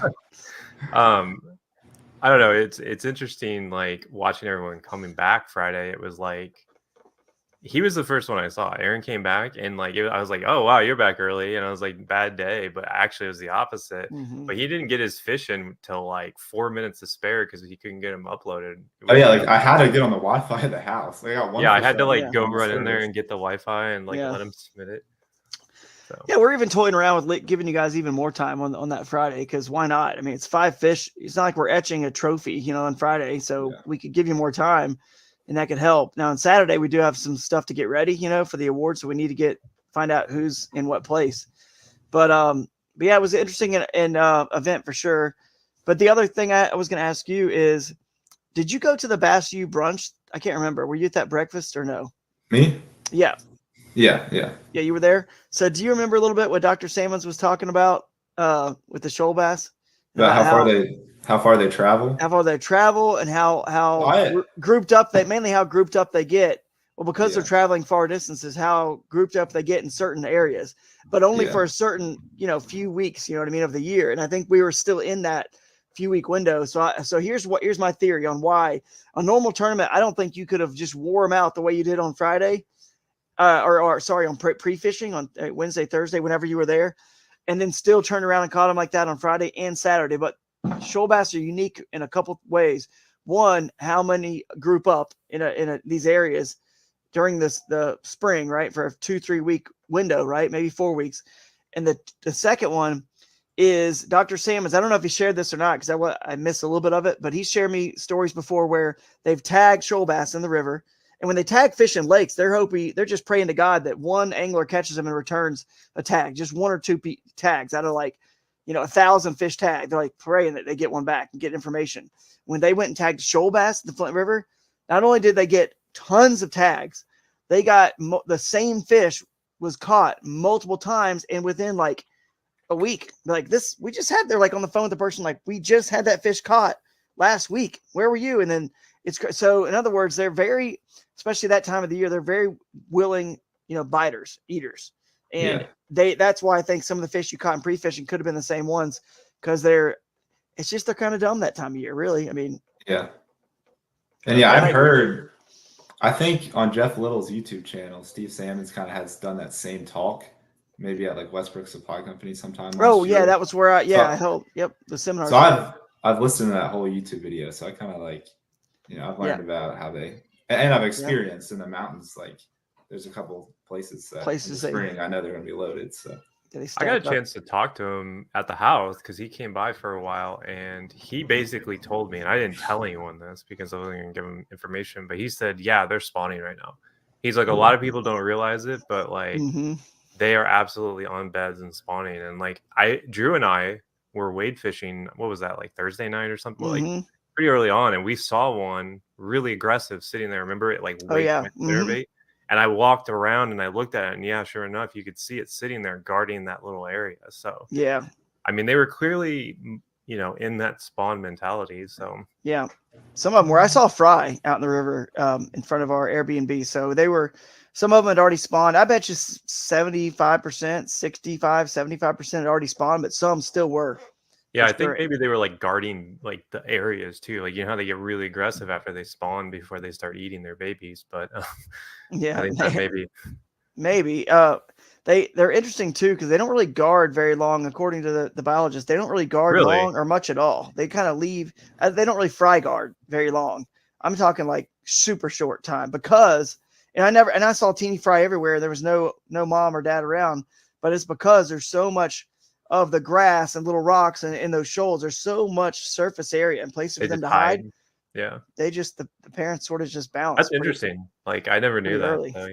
So, but anyway, so Aaron, all right, man, you caught that big one the first thing on day 2, and now you're thinking what did you call out? Because you had 89 and it was small fish for day 1. It was a 5 1/4 inch coal. It put me I had a 16 3/4, so it put me from 90.5 to 95 3/4. So that was like right there. I was like, wow, you already got a lot. Huge jump. And we don't know this because you didn't have signal, so we don't know what's going on. A lot of people didn't have signal on all 3 of the rivers, the major river systems. So it was very much a back-loaded upload for the anglers. You know what I mean? Like Russ was uploading, he had signal. Russ did, and he was at like 97, and then he got up to 98, 99, and then I was like, whoa! When I saw that, watching it, I said, dude, I was really pulling for someone to get 100.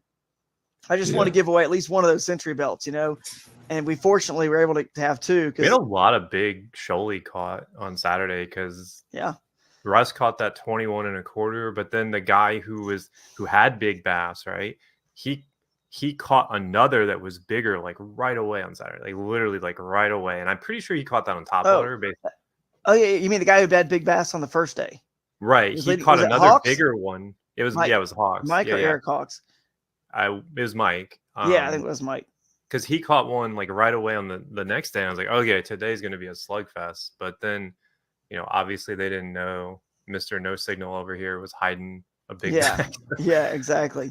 Yeah. So you caught the big one. You made the big coal. And so you're at 95, 96. And then what was the rest of the day like? I mean, did you get up to 102 1/4 pretty soon? Or was it still kind of like working? And how far did you have to move from your primary area? I mean, did you have to keep searching for new fish or? I didn't move very far. What's funny is I caught the 22 incher and the 21 1/2 incher out of this one like kind of deep hole, and I went like up for a while and then went back down. And on my way up, I caught the 19 3/4, and then I caught like a bunch of little ones. I mean, the trick worm will catch it's gonna catch the little ones too. So I caught a bunch of little ones, and then eventually made my way back down. And there was a few other people in my area, and I kind of just rolled into the top of that big hole, just kind of casted my worm out, hooking into this big one, and then I got out of my kayak to help land it on the grass right there. And it's literally in front of like 3 other guys that are in the tournament. And one of them's like, "Is that 19, 20 inches?" I'm like, "It's at least 20." Wow. It's funny too because Drew called, and they were literally like they had been fishing that hole. Like I had fished that hole in the morning. One of the other guys has gone through it, and I don't know. I just happened to catch that one, even though it had a ton of pressure already that day. Drew even pointed out when I was talking to him prior to the tournament that if he was doing this, he would just go to the popular shoal and outfish people, and that's exactly what you did. That would be one of my strategies. There's definitely 2 ways to do it. Either go to the places where a lot of the fish are going to be, or go to the places but a lot of the people are going to be.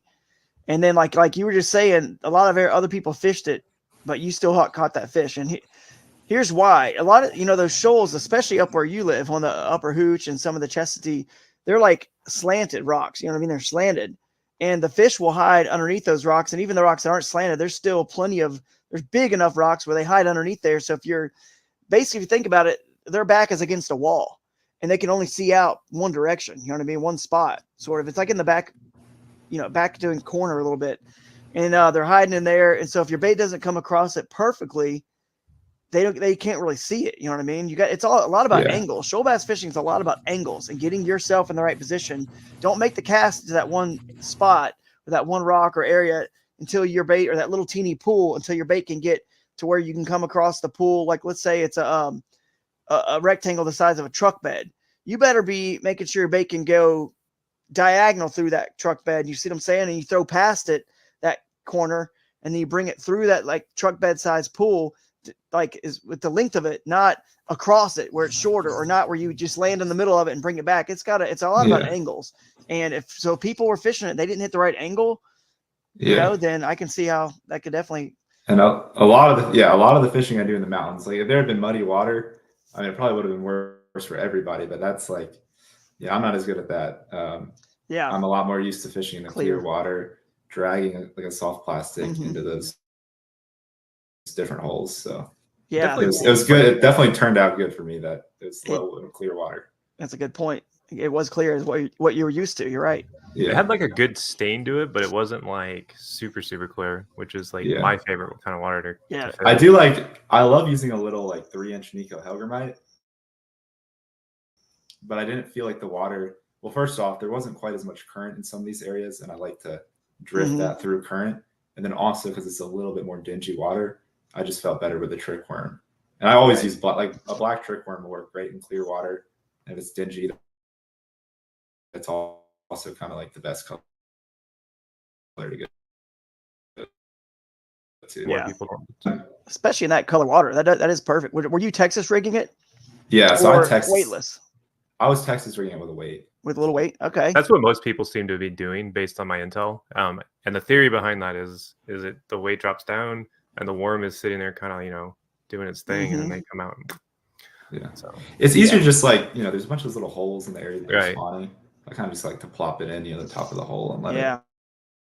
Because I tried like a shaky head and it just wasn't really doing it the same. Like it didn't seem like that. It seemed like the way Aaron was rigging it was like the better way. I just didn't. And it's a little bit bigger, like than some other worms you put on there. But I like how that was a bigger size too. The other cool thing, I'm sure you probably did this, is if you're downstream as you're working your way up, and a lot of you guys I think were wade fishing. And even if you weren't, you can get because these pools and little grass patches are pretty small. If you're going upstream at the fish, you can actually get really close to where they are to pitch in and get a real accurate cast. You don't need, this isn't the Susquehanna River somewhere where you're bombing, later in the year and, in the fall or summer when it gets really, really low and clear. I would say that these bomb casts in that super, super clear water, much even clearer than it was for us, will be more critical. But in the spring, when there's just these little holes and pools and places, you can get close to make sure you get that exact most accurate cast to bring it through there. Were you doing some of that, or were you trying to bomb it? No, I was pretty much had my kayak like attached to me, wading upriver a ton of the time. So I was definitely flipping up and into low holes. And actually, a 20-incher I caught in practice. I mean, it was literally like. There's like a big rock right here. There's a little deep slit, and I was just right on the other side of the big rock, and pulled him out of there. Lift him right up. Yeah. So, in the upper, I've done this more in the rivers that you live around, but one of the coolest things I've ever done is, I think the Upper Hooch has some really, really good rocks to do this on. They're all the way out of the water, and they're long shoal rocks, and you can get up on those and just walk with your bait under, and just what I mean. They can't feel and sense that you're on the rock because it's so dense. A log, log moves and makes vibration. You would spook fish if you just walked on a log and obviously did that. You can walk on the log, rocks, keep hopping between the rocks and just move your bait as you're walking. There's literally, just a foot of line under the water or whatever. And you only have 5 feet of line out maybe total. And when they bite, you just lift them right up. And that's crazy. So you can get real close especially that time of year. I noticed another guy, Fisher, I think he got like 12. Yeah, he was a local, and I kind of beat him to his spot both days really, because he came through and did a float on Saturday, so I got to hit certain areas before him. But he definitely kind of like you were saying, he just had a certain amount of feet of line out and just kind of plopped it in. I haven't really done that as much. That's what Alex was doing. A little further away. That's cool. In there, but. So we actually have a clip of you catching. Yeah, let's show that. Do we want to show it? We can show it. I mean, okay. We can show it now, and then we'll wrap up. All right. So, do you want to set the stage for this clip, or you want to just let it play? Well, this is basically like I finally get to the area I want to get to, and this is less than 10 minutes into actually fishing on day 2. So, all right, let's roll it.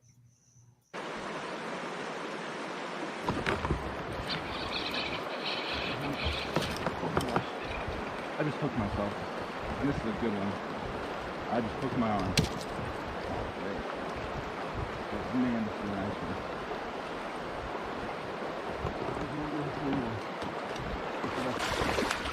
Oh, God.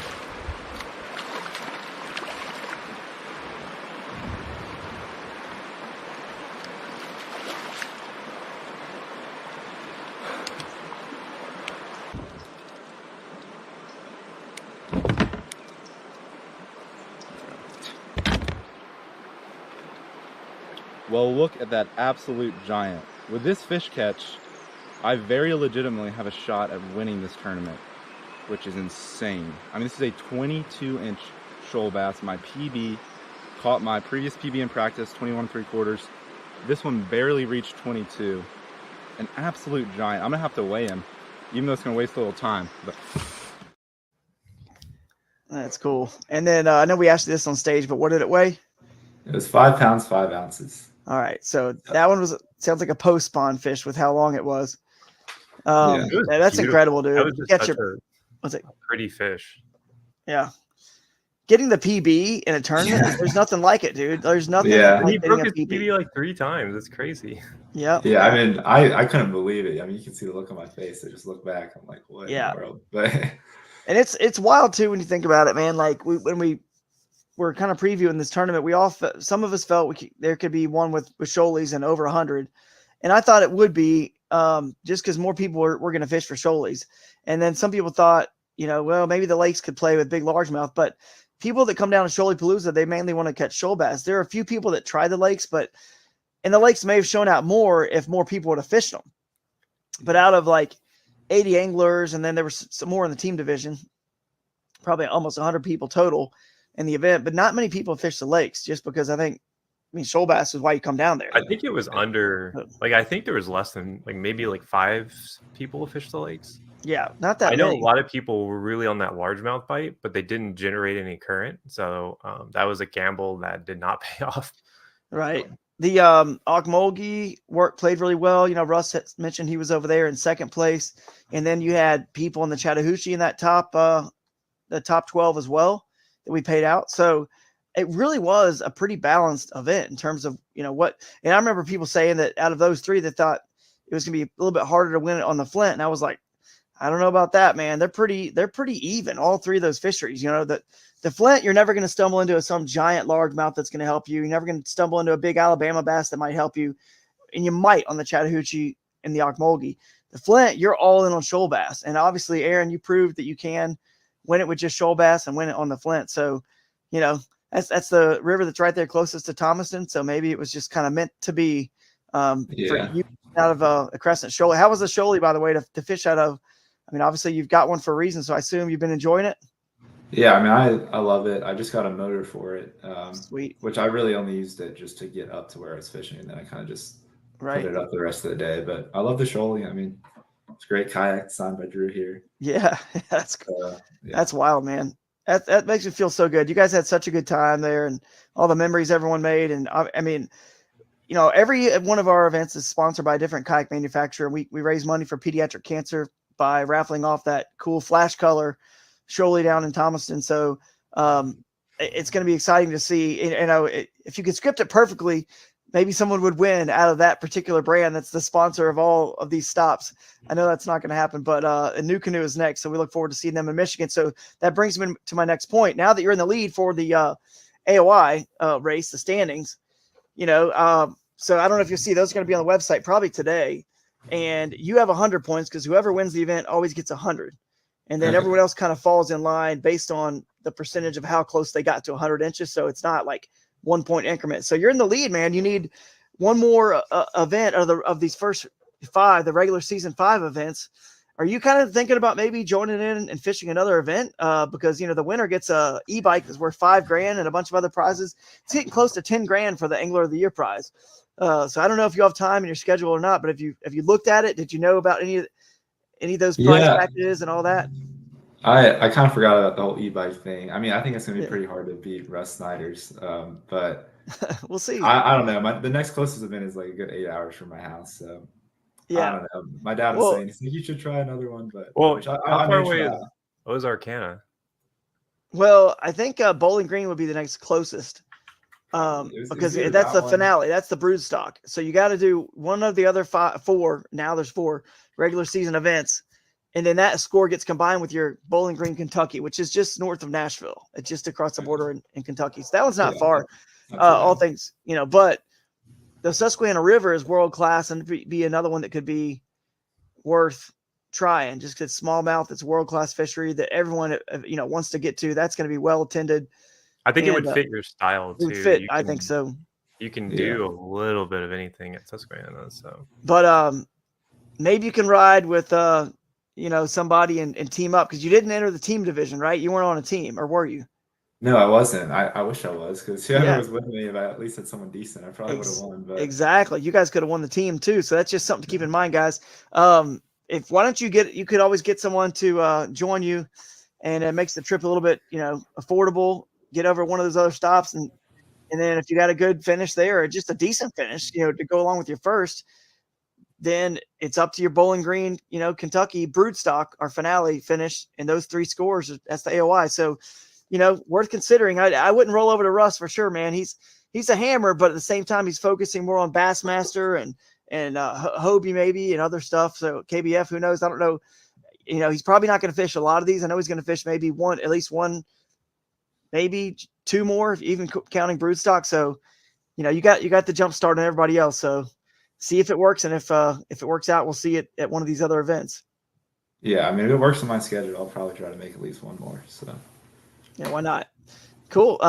Anything else you can think of, Jake? And we'll let Aaron go. I know we're gonna put this in on our other live stream, but no, I think we talked about just about everything. I don't want to give him too much longer. So yeah. So last thing, have you been able to like even comprehend or how it feels yet? Because I know people always ask me that question after you win, but like I'm always interested to see how other people kind of describe feelings that it's hard to describe. So how would you best describe it? I mean, at first it just it didn't even really seem real. I mean, it's just kind of crazy. And it's like the amount of comments I got on the post of winning, it was crazy. I saw that like Christine Fisher commented on it today. I was like, wow, like there's some big people. She won this week too. She did. Yeah. That's cool. That was so cool. I saw that. That's exciting. And I forget his name, Bailey something. Yeah, Bailey Egbert with Serious Angler. You had the guys from Fish Tips reaching out, like a lot of big. Yeah. I mean, I've gone on one trip with Austin Neary, like a guided trip. So that's nice. That was cool that he commented. That's very cool, man. And then you also can say that, it's always cool that you enter, one of these events, and you could say, you were able to beat some of the best, even though, it's one time, small sample set, but you're 1 out of 1, man. You beat Russ, you beat, Steve Kennedy, the Bassmaster Elite Series Pro. You beat a lot of guys, and I hate to call them out, but at the same time, calling them out it's basically I'm doing it because everyone knows their name. We know how good they are. So it's a compliment to them. Like people want to try to beat me at a tournament, and they'll feel good even if they don't place in the money. As long as they beat me, they're like, oh yeah, I beat you, Drew. And so I take it as a compliment. I'm not upset by it when people do that. So that's the same thing with those guys. Some real good fit anglers, we're in this tournament. So it probably feels good to beat those guys, and congrats, man. Yeah.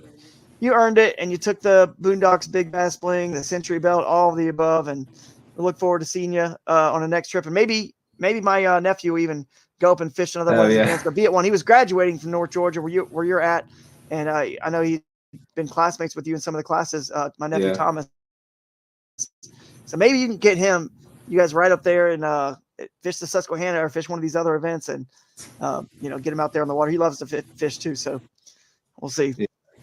But all right, man. Have a good one. Enjoy it, and we'll catch you later. All right. Thanks for having me. All right. See you, Jake.